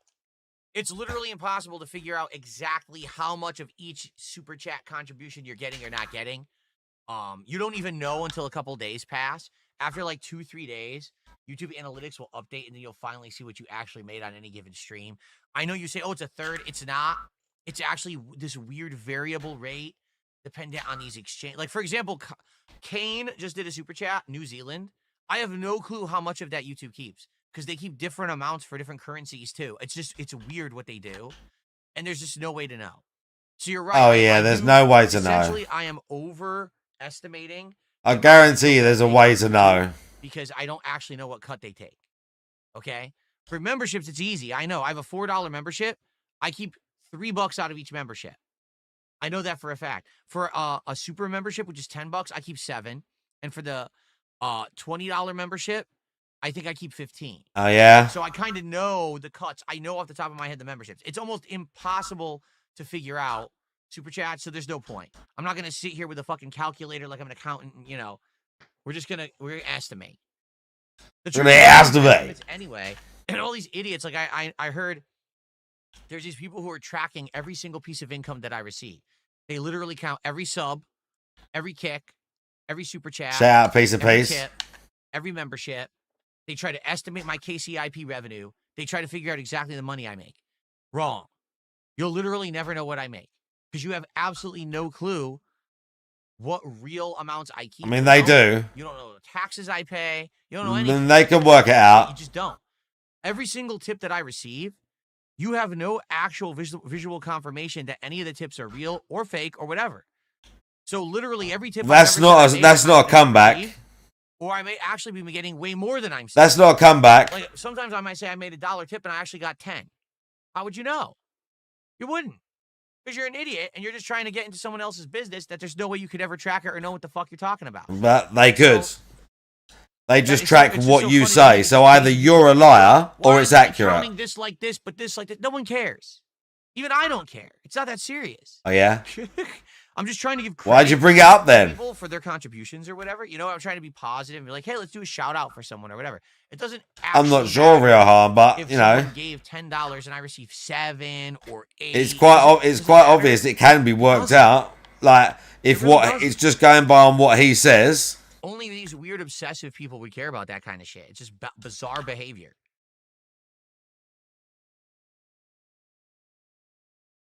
Someone tipped $1.50, says, I enjoyed the first Outer Worlds, and I heard this one is just more of the same. Well, if it is, then at the very least, I think that the exploration of the environments and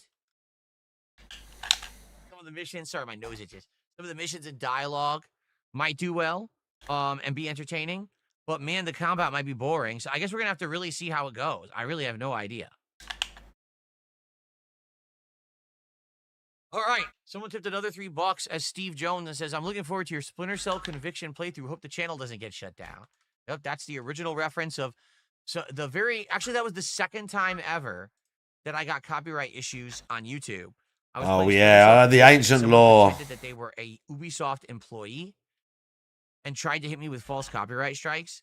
So I contacted Ubisoft and they said, no, we didn't do that. That's someone impersonating an employee. So then YouTube updated the claim, and instead of saying Ubisoft claimed, it just said Steve Jones claimed. And everyone was like, who's Steve Jones? And Ubisoft was like, we don't have anyone for us that works for us that's Steve Jones. So it was just weird, stupid thing. At that point, like, no one was abusing YouTube's copyright system. I was one of the first people to get false strikes. Okay. So actually, it was like a groundbreaking thing. People were like, what the hell? People would actually abuse YouTube's system, even though it's illegal to do that, and you could be prosecuted for it. Yeah, now today, everyone does it. Back then, no one did it. It was like, oh my God, I can't believe that would happen.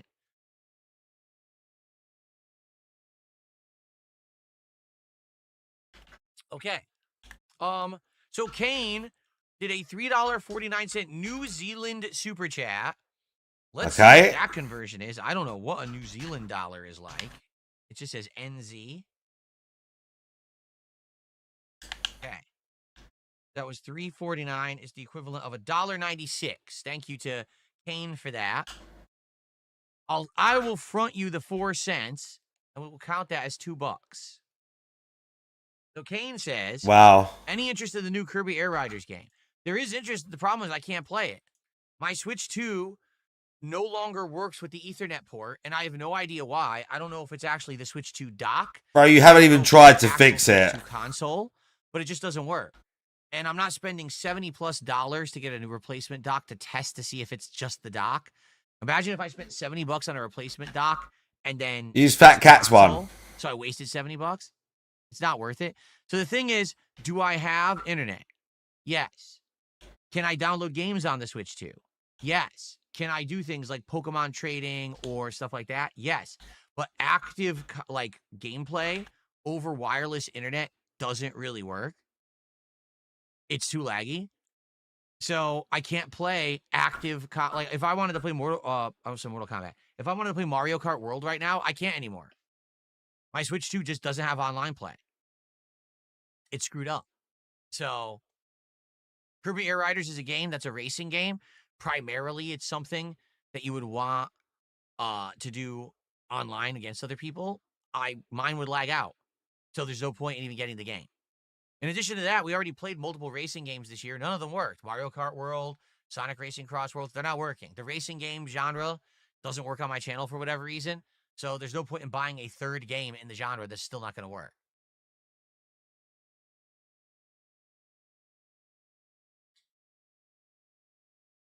Okay.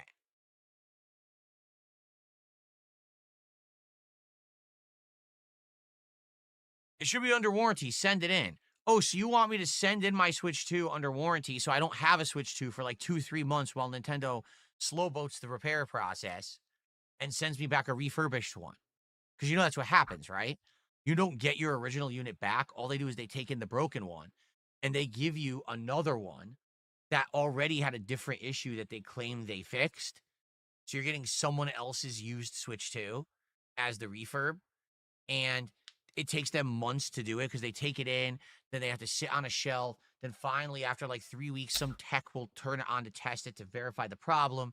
And once the problem is verified, then they send you the replacement. I know how this works because I did this many times with the Xbox 360 back in the day when I had so many red rings.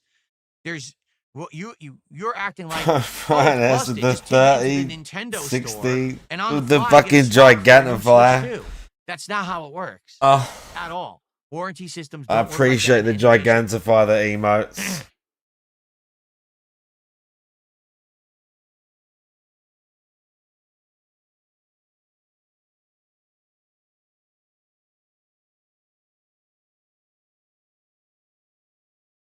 Buy a new one because a successful streamer would just buy a new one. It would be no deal at all, big deal at all.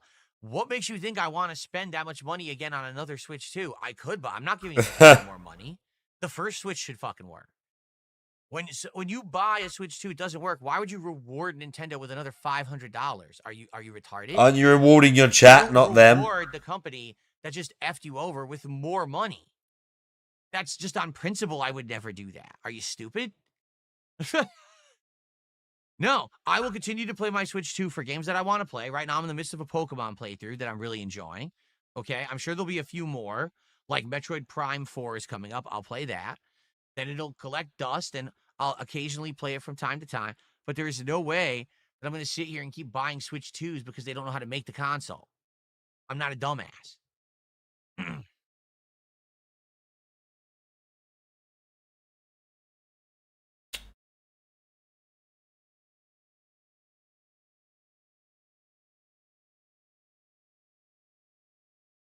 Heat fan, how you doing?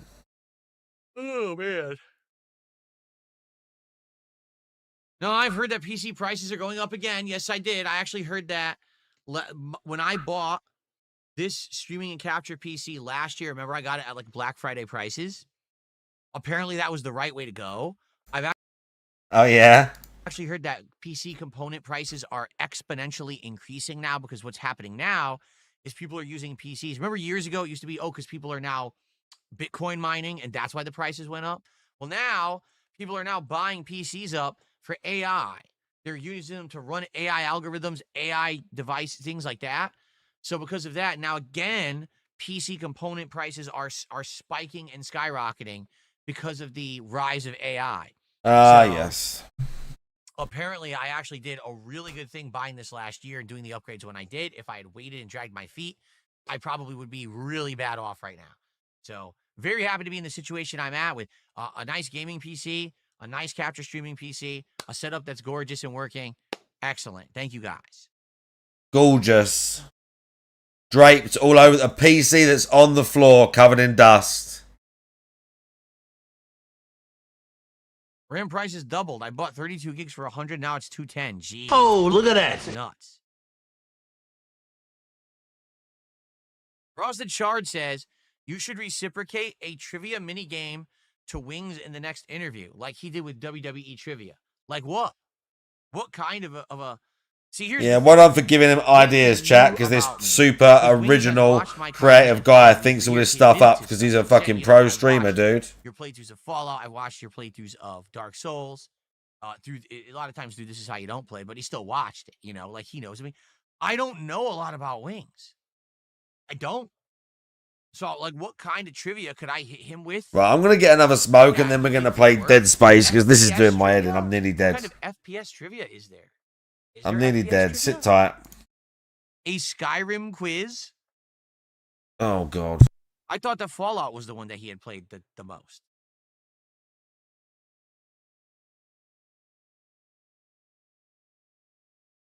A fast food quiz?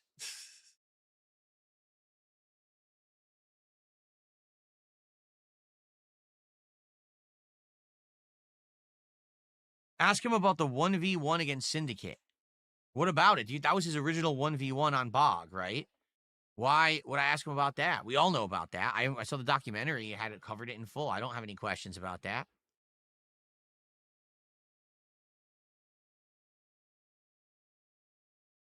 Apparently, Wings didn't even know the right answers. Like, I guess people bring this up after the fact. So people said, he asked you, who was the first Universal Champion of WWE? You answered Finn Balor. He said, incorrect, Chris Jericho. You were right, and he was wrong.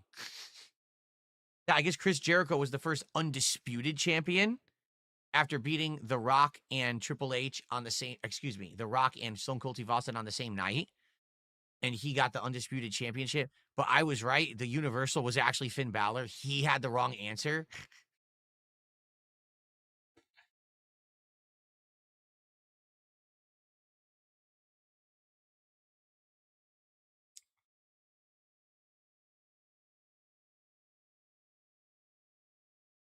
Cabal says he loves RPGs but doesn't get much support on them. I watch a lot of his Diablo 2 Resurrected streams.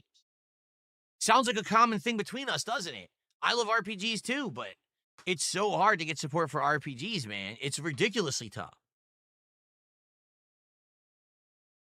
Final Laugh says, ask him about his passion for Souls games and how they bring him Zen. That's something I might bring up. Because like I said, I think like for him, he calls them his depression streams. Or I guess what he says is when he plays Souls games, he could just talk about whatever, chill with his audience, and like vent about his depression, right? But the way I see it is those are his chill streams. Do you see what I mean? Those are his streams where he gets to relax and not have to worry so much about stuff. What is going on with memberships? They're not working. Someone just dropped 20 memberships and those are not showing up on the stream. This is weird. What is going on today? Membership pop-ups are not working, but I think super chat pop-ups are, right? Or are they not working either? So by the way, this is a brand new account gifting all these subs, so they're fake. Yeah, these are fake. So whoever said that Keemstar closed the Argentinian loophole, no, he didn't, because here it is again. So let me just ban this idiot now.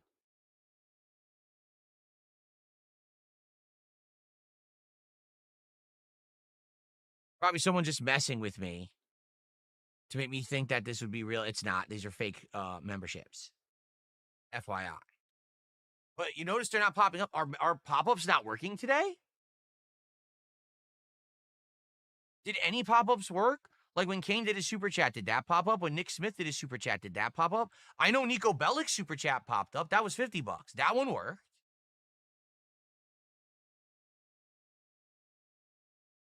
It seems like membership pop-ups aren't working now. They're glitched.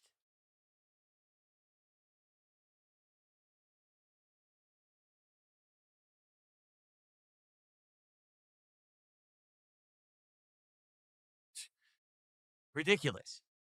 Yeah, I don't know what's going on. Yeah, no, so memberships don't pop up at all, I guess, right now, which is weird.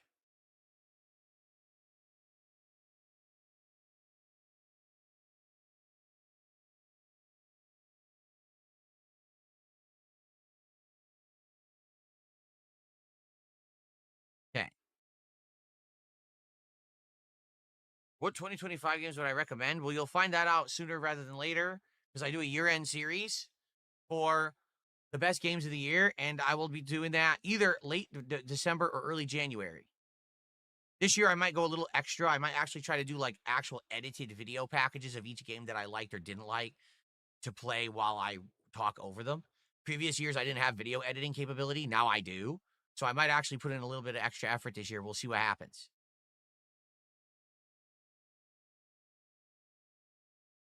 Everyone who's getting a free membership, congrats. I don't get anything for those. They're all fake. It sucks that happens, but it is what it is. I can't stop the nonsense. YouTube has still not closed this loophole to this day.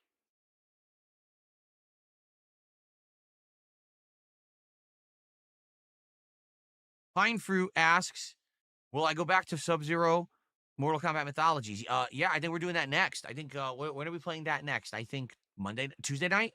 I think that's what we're going to do. Because people were really upset when I played WaveNet Mortal Kombat the other night. They were like, oh, this is the worst. It's so unbearable. And I agree. Like, the game is busted beyond belief. So I think we'll go back to Sub-Zero next time. See how that goes. No, I've never seen the movie Jawbreaker. I don't know what that is.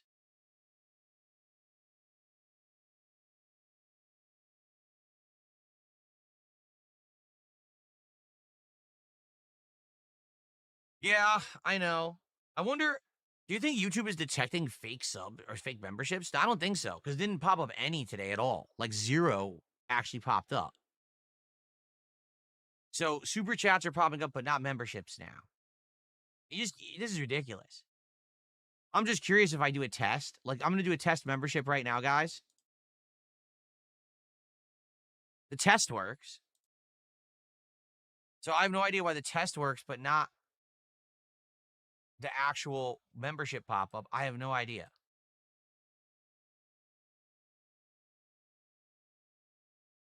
I have no clue. Well, these aren't real anyway, so I'm glad it's not spamming me with pop-ups, to be frank.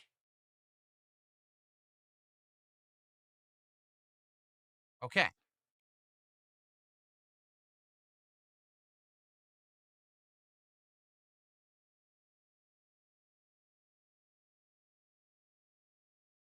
Cracker Jocks, yes, we can see you. He said test. Yes, we can see you chatting.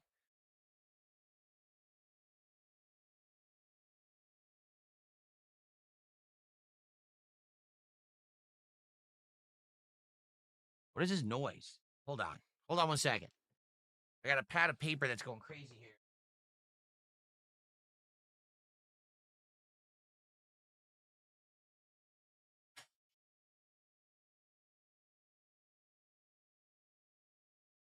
Ooh, okay. It's going to be a sweaty one in the office today. Like I said, it's like 83 degrees already. And it's still early afternoon. It's probably going to get really hot in here. Ugh. Sucks. I had a string like 2 weeks. It was super cool and nice. And now all of a sudden today, temperatures go up for no reason. Full sun outside, no clouds. And now it's going to be hot in here. Sucks.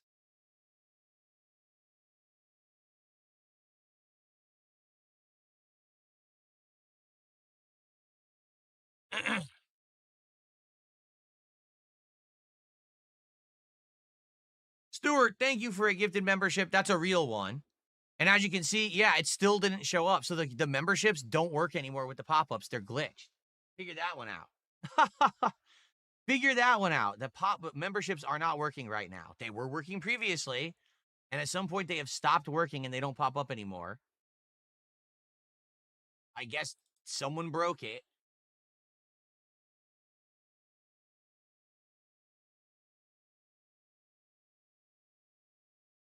Oh. Who knows?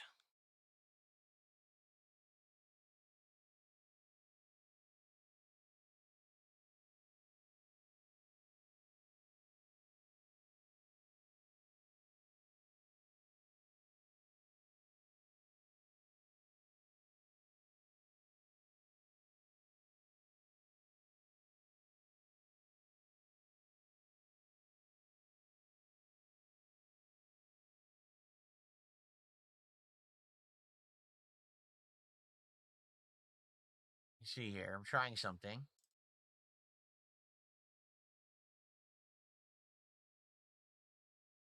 I just tried to refresh pop-ups to see if they work.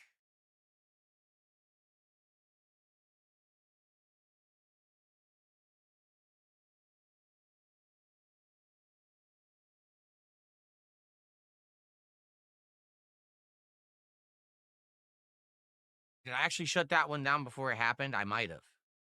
Someone just tried to do more fake ones. I think I shut it down before it even happened, so that's good. I'm going to do a quick test, everyone. This is not real. Okay.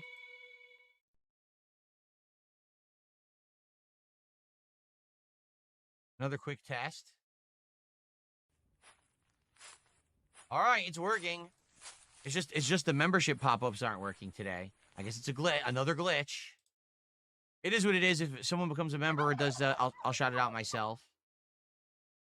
Thank you to Kane for super chat. He says, I got a gifted sub. I'll pay it forward. At work on iOS, I can't gift. Do you have an RPG hidden gem you would love that usually goes under the radar? Like an RPG hidden gem. By the way, that's about $5 of support, so thank you to Kane for that.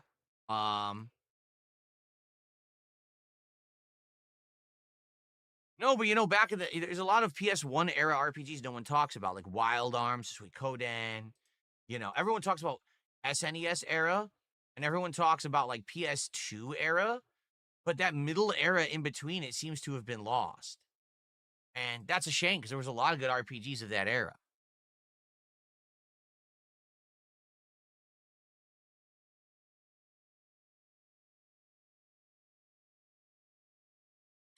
No, I will never play or check out 2XKO. Absolutely not.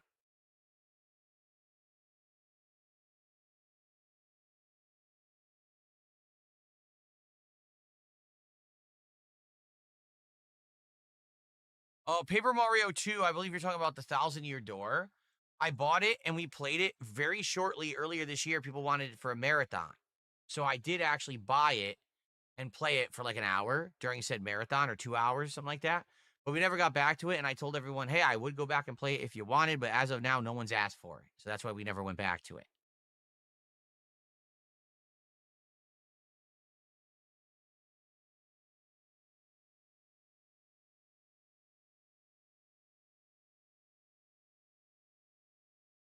All right. Anonymous $1.50 tipper says RPG gem for me will always be Dishonored. A shame it never went anywhere else.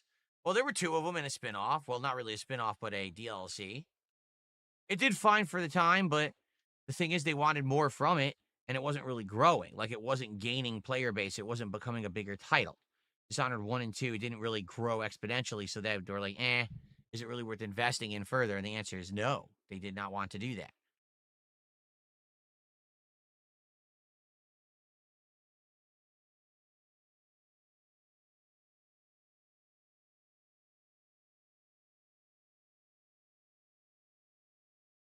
I know nothing about importing characters between Outer Worlds 1 and 2. I don't think so, right? I don't think that's the case. I think you make a whole new character.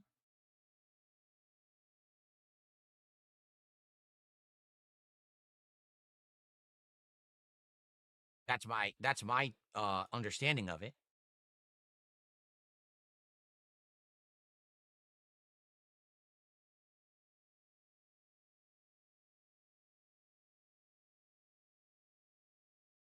Yeah. All right, guys, last chance if you want to ask me a question or if you would like to support the stream before we go on a brief break, and then I come back and we start with Outer Worlds 2.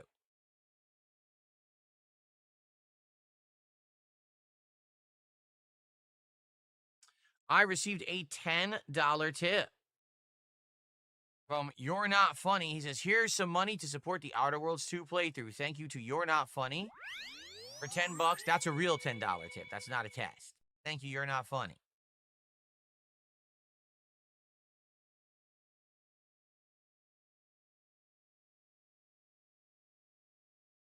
Biggest tip of the day so far. Thank you so much. Great head start at 116 of support and climbing. Very nice, guys. Thank you so much. Haven't even booted the game yet. I appreciate that.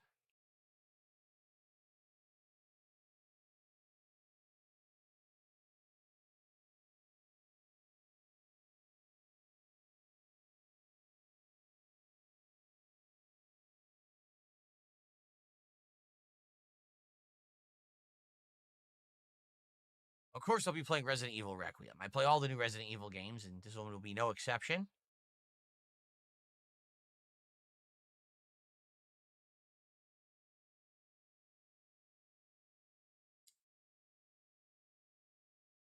Nope, never played Lisa the Painful. No, I've never seen Mean Girls. What makes you think I would want to see Mean Girls? What would urge me to watch that movie?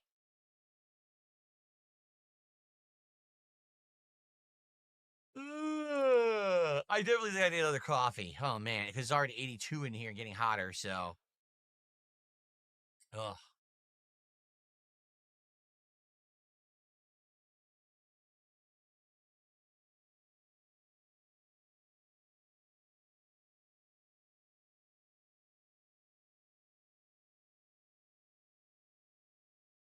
Okay. All right, folks. I think it's time to end the show. So, FYI, this week we did a show today. I'm gonna do a show on Tuesday, and then we're gonna do a show on Thursday. Reason being, I wanted to do 3 podcasts this week. However, with the release of Call of Duty Black Ops 7 on Friday, I don't want to do a podcast on Friday. So basically, I'm trying to time it along with the days that it makes sense. So there will be no podcast tomorrow, but it will return on Tuesday. Then no podcast on Wednesday. We'll have. I don't have enough skip juice, so I'm gonna have to give you Gun Guy. I think Friday will be Call of Duty. Let's give you Gun Guy because I don't have the skip juice.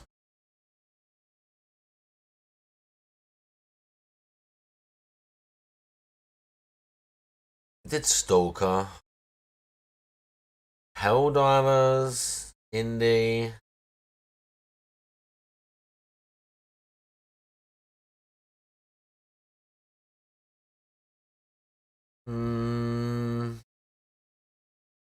Stranding.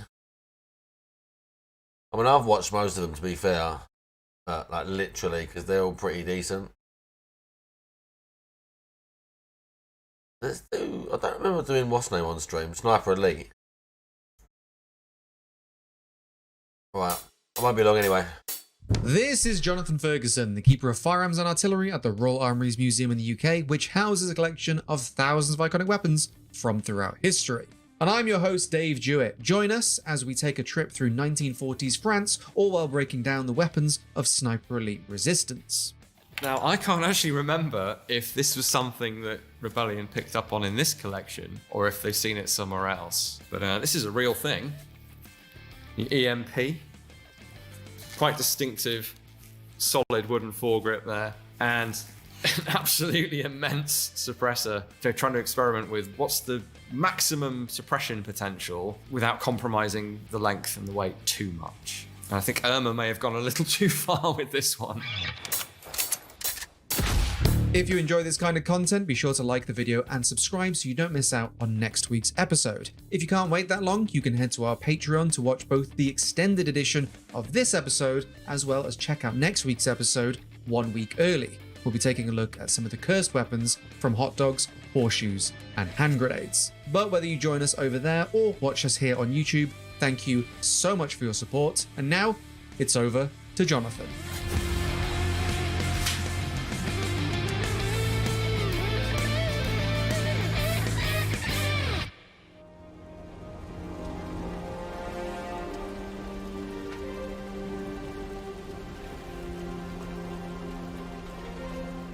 So this is actually a really interesting choice.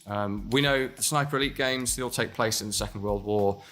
They all need a starting rifle. This time, we've gone for something more conventional, but probably not that widely known. And it's the M16 family of weapons. No, not that M16 family. Modification 16. And the general shape of the thing looks good. I think we might be seeing, I'm hoping we're going to see this length, because when I hear M16 carbine, I think of this. But what we've got here is a sort of one of the longer variants. You know, every game they want something different as a starting rifle, and they want a different roster of weapons, but they also want to keep the stuff that you know and love from other games if possible. So French, tick, correct period, tick. Now, bit of detail here, and by the way, the detail is looking great on these. I've already mentioned the markings. Even the shape of the trigger is, it's a fairly distinctive, crudely shaped, can I say that? It's quite a flat-bladed trigger, quite thick, and that's represented there. I think all the details are present and correct. This weapon, of course, has the very turned-down bolt handle, intended for compactness for use as a carbine. Still works pretty well. Might be handy for crawling around in the dirt as a sniper. That bullet's still looking a little funky, like it did in the previous game. Bit too cylindrical, bit too long and cylindrical. And of course, they've sort of had to standardize on one bullet shape for all of the weapons, so that I believe all the bullets look the same, which they in detail shouldn't. I do like how suppressors are handled in the modern Sniper Elite games, and that there's like levels of your round being suppressed, whether you're just using a suppressor or you've got a suppressor plus subsonic ammunition, and that can really change on how people are able to hear you.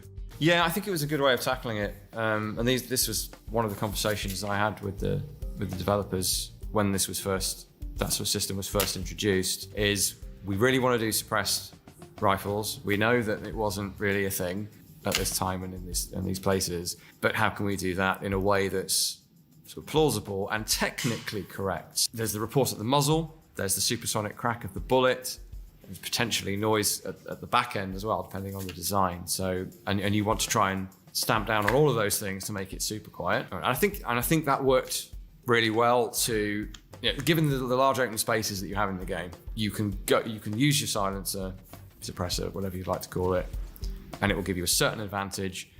If you can get and sort of keep and jealously hoard your subsonic ammunition, you get that double effect, as you say. Is that realistic for every type of weapon in the game? Probably not for most of them. There were not readily available subsonic loads for every type of rifle ever invented. It's something that's specific to, and really much later as well. But it's something that could have happened, and so they've brought it into this series of games. And I think it's a classic compromise of rule of cool, depth of gameplay, really lending itself well to the stealthing around until everything goes wrong, of course, inevitably, if you're me. And you end up having to submachine gun everybody. It's a compromise I could certainly live with and even enjoy. The brightly coloured tips on the bullets, that's really a gameplay reminder as to what it is you're using. Nobody is going to be redesigning and painting the tips of bullets for subsonic loads. Certainly not at this time. You do have different coloured bullet tips for tracer, API, that kind of thing, but your typical sniper bullet's going to look the same coming out of the gun.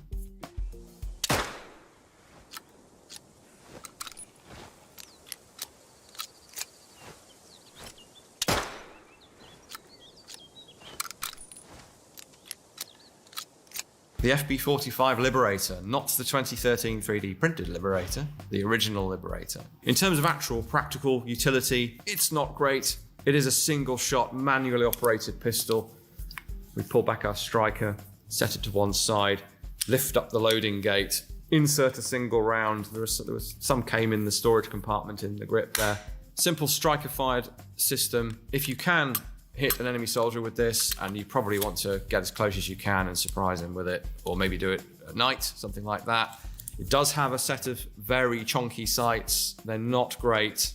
Whether as a behind enemy lines sniper you would ever want to pick this up against anything is pretty questionable. It definitely leans on the idea of it being something you only shoot once, because the reload animation takes ages, but it's been given like a gameplay contrivance of making it really strong. So it's like a one-hit kill anywhere on the body, really. At least, head or chest. So you can... It plays on the idea that you just mentioned. Although its audible range was something that stuck out to me, because you can hear it go bang, but the audible range is only 10 meters. So, unsuppressed, you hear a loud pop, but people very close to you will continue to go about their business after firing this. Yeah, that's a little weird, because really with a relatively powerful pistol cartridge and a short barrel, I mean, this is going to be a bit louder than the 1911. So that has to be a case of we've got to give this thing an advantage, otherwise no one's going to use it. I would speculate. Now, if I'm going to be super critical, there's maybe not as much detail on this as there is on a lot of the other weapons in the game. The basic forms are there. You can probably see on this one, the muzzle does protrude.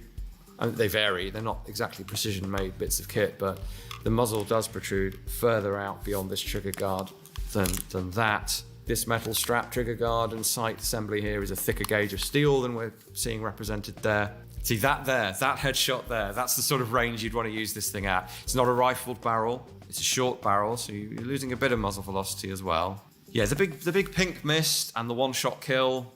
I mean, yeah, in the head, absolutely. Maybe there's a little bit of mythologizing of the 45 ACP round here. The idea that one shot from a 1911 will stop the enemy, but 9mm won't, that kind of FUD law, as we call it. It is a bigger bullet, so you've got a slightly increased chance of hitting something vital, but not to the extent that you're likely to notice any difference. Of course, being single shot, you're going to go for headshots anyway.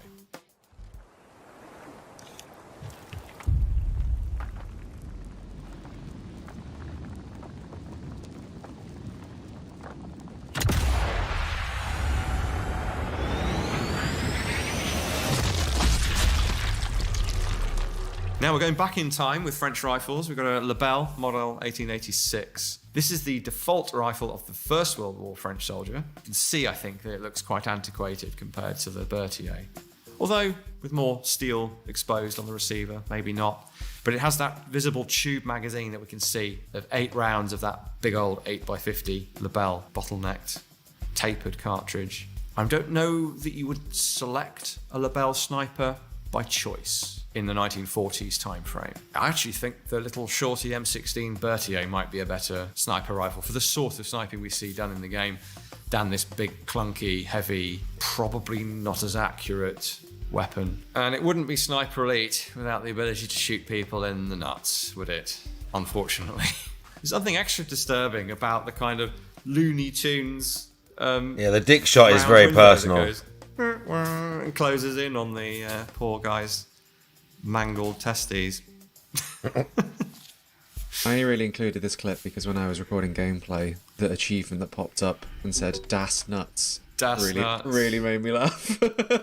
Yeah, I'm ashamed to say it's taken me more than one viewing of that achievement, because I think they released the achievements a while back and I saw them.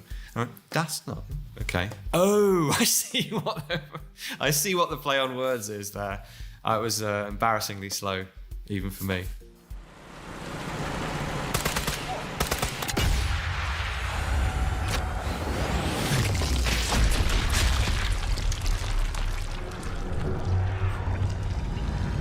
Now, this is a really interesting one. Now, I can't actually remember if this was something that Rebellion picked up on in this collection or if they've seen it somewhere else. But this is a real thing. Oh, fuck batteries.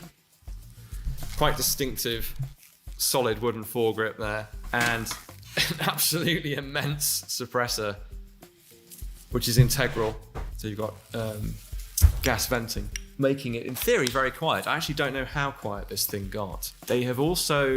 They've correctly modelled this, or a version of, actually. Ours is a little different. Now, ours is missing the front sight, so this dovetail would have held a nice tall front sight so that you could, well, line it up with the rear sight. End cap on the game gun is a different shape, and I actually don't know if that's incorrect or if that's been modelled off something else. I suspect it's been modelled off a different example. It does feel like it slightly defeats the object of a submachine gun, being a nice compact close quarters weapon, but rather like the experimental SOE suppressed weapons that we have, they're trying to experiment with what's the maximum suppression potential without compromising the length and the weight too much. And I think Irma may have gone a little too far with this one. You can see from that first person view that the magazine is quite short. That's correct. I believe this is the quietest submachine gun in the game after modifications as well.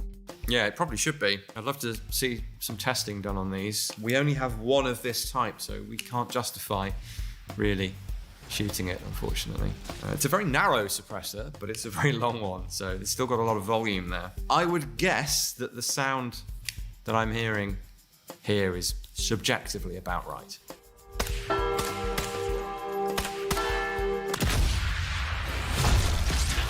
That sort of harsh popping sound. Probably going to be in the ballpark of the MP5 SD. I think they're doing the newest Sniper Elite, Jordan. By the way, this is the newest one. I didn't really play much of this one. Of a shot with conventional technology. But yeah, this is a great. They used some new main character. I was just like, why? Period appropriate. Even the quite lazy ejection of the cases, I suspect, is accurate. If you're enjoying this episode, you might want to check out our Patreon. Over there, you can find hours more content in our extended editions, including the hour-long director's cut of this very episode. And you'll also get early access to next week's episode as we take a look at the cursed guns of hot dogs, horseshoes, and hand grenades. Either way, thank you for supporting us, watching us here on YouTube, liking the video, commenting, subscribing, all of that good stuff. But let's get back to the video.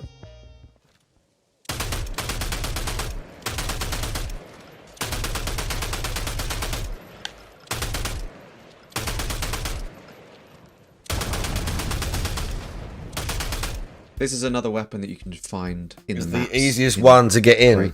Is it really easiest into? Is it one of the easiest ones? Into a mission with you. Yeah, the story did start getting bad. Than a Bren with a Jag, have you played the original ones? I'm assuming so. The PS2 ones.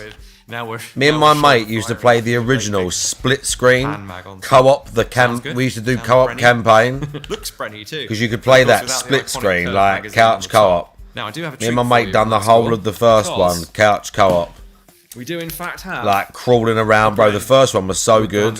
You literally had to be prone everywhere. It isn't. The first game was like brutal. Yeah, Zombie Army Trilogy. Me and Shomba did that. We did 1 through 3. We might have done the fourth one as well. You don't. Zombie Army Trilogy is great. You dump it. That's fine though, because well, you're not going to come across more ammo for it, really.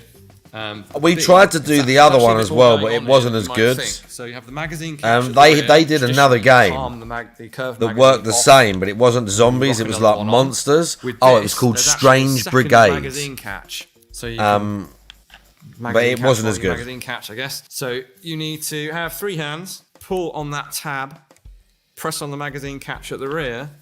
I can't even do it. I have to do it off camera because we have to release it at the rear, but we also have to release this thing to then be able to hoik off the magazine with the handy carrying strap. And we can see that that's not a cartridge, that's actually part of the magazine. That's a dummy round that's part of the feed system.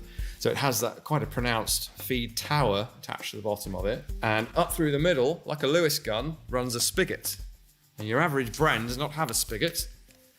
So you have to convert the gun with that spigot, with the second magazine catch on it, and then the two work together to retain the drum. So I normally do praise the Sniper Elite games for their animations in terms of it does feel like you're running with a weapon of that appropriate weight and size.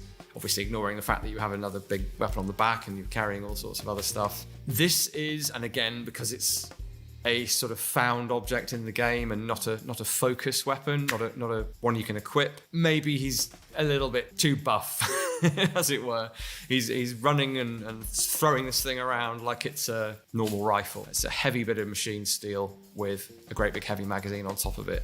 But, you know, I would definitely appreciate having the ability to go a bit nuts with this thing when I inevitably fail to maintain stealth.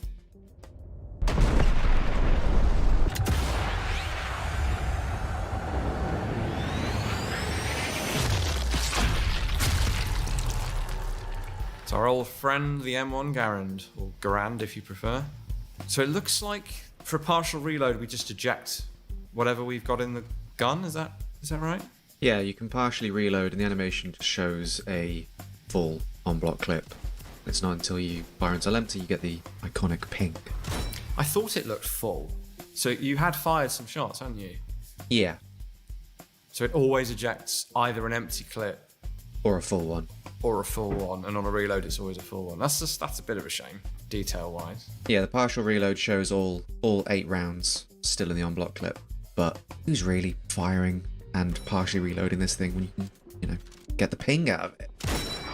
You can see the scope mount on the breech end of the barrel, which is how the conversion was done for the M1D. The cleverness of the M1D is this was a backup idea to the M1C. Neither of them saw service or saw use in the Second World War, as far as we know, by the way, but they were hedging their bets with the M1D by coming up with a conversion where all you had to do was replace the barrel with a specially made barrel with a scope mount. So normally you'd have 2 mounts, usually ring mounts. In this case, it was just the one, and it's sort of cantilevered. The scope is cantilevered over the action. Offset, because you've got a ping, so you've got to offset. So that's not, in theory, ideal. And for once, nearly for once, the muzzle devices being swappable is accurate, because the standard device is the M2 flash hider, which just clips on over the bayonet lug, hiding the flash rather than suppressing it by literally just with a cone. But you could, in theory, fit other devices as the character in the game does. What's the sort of power level of this thing subjectively? Does it feel nerfed because it's a semi-auto? No, not that I could tell. It had pretty good effect on target, and with armor-piercing rounds, as you see here, I can shoot through an entire French cottage. Armor-piercing rounds, not cottage-piercing rounds. Cottage piercing. It's the next level up from armor piercing. Yeah, things I like don't know if you stone, do that in the hours, can you? Right through the mud, wall. Sand. They're all very resistant to bullets. You know, this thing shoots one of the baseline, or the AP version of the 30-06 round is still the benchmark to this day for penetrating steel or ceramic body armor. There isn't, I'm not aware of a standard for French cottages, but if one existed, you'd be looking at least something like, well, I guess like a 20mm cannon to get through one wall with one shot. I mean, you're looking at full-on artillery, really.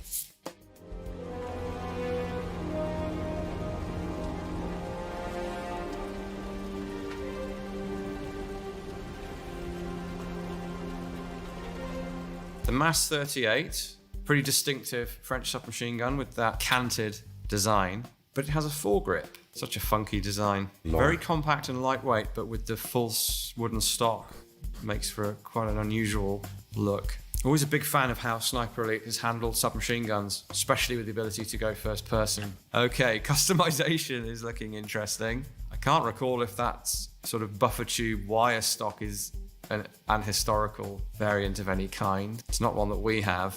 I don't know about suppressors for the MAS 38 either, but if one was available, it would work quite well because it's such a short receiver, short barrel arrangement that you're buying yourself some extra length for a suppressor. Not sure was that a special bullet there? Because I noticed the bullet had a red base to it. Armor piercing. Oh, of course. So instead of the tip being painted, they've painted the lead bit of the bullet, I guess. Yeah, armor piercing pistol rounds are a thing, but I don't think they were then. I'm sure somebody was working on them, but you don't have nearly as much velocity to work with to actually have a hardened penetrator do anything. They only become a thing really with soft body armor later on, where you've got enough people wearing Kevlar that maybe you want to look at a pistol bullet with a sort of hardened pointed inclusion in the middle of it. They're pretty rare even today.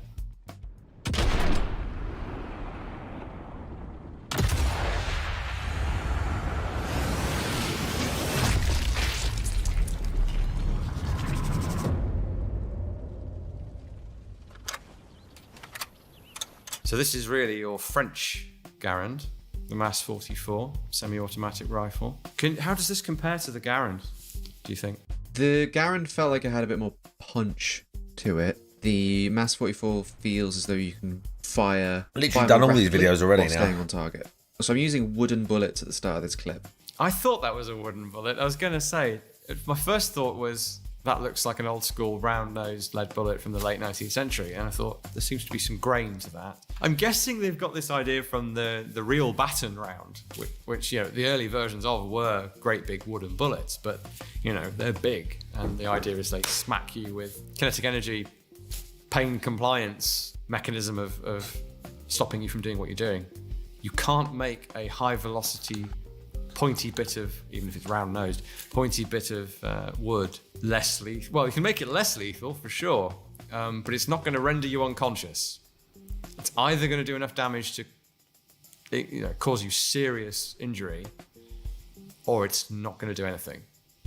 The real-life wooden bullets, which did exist, were there to be shredded by a muzzle device with blades on it, essentially, and were a form of blank round. Or they were for vampires at close range.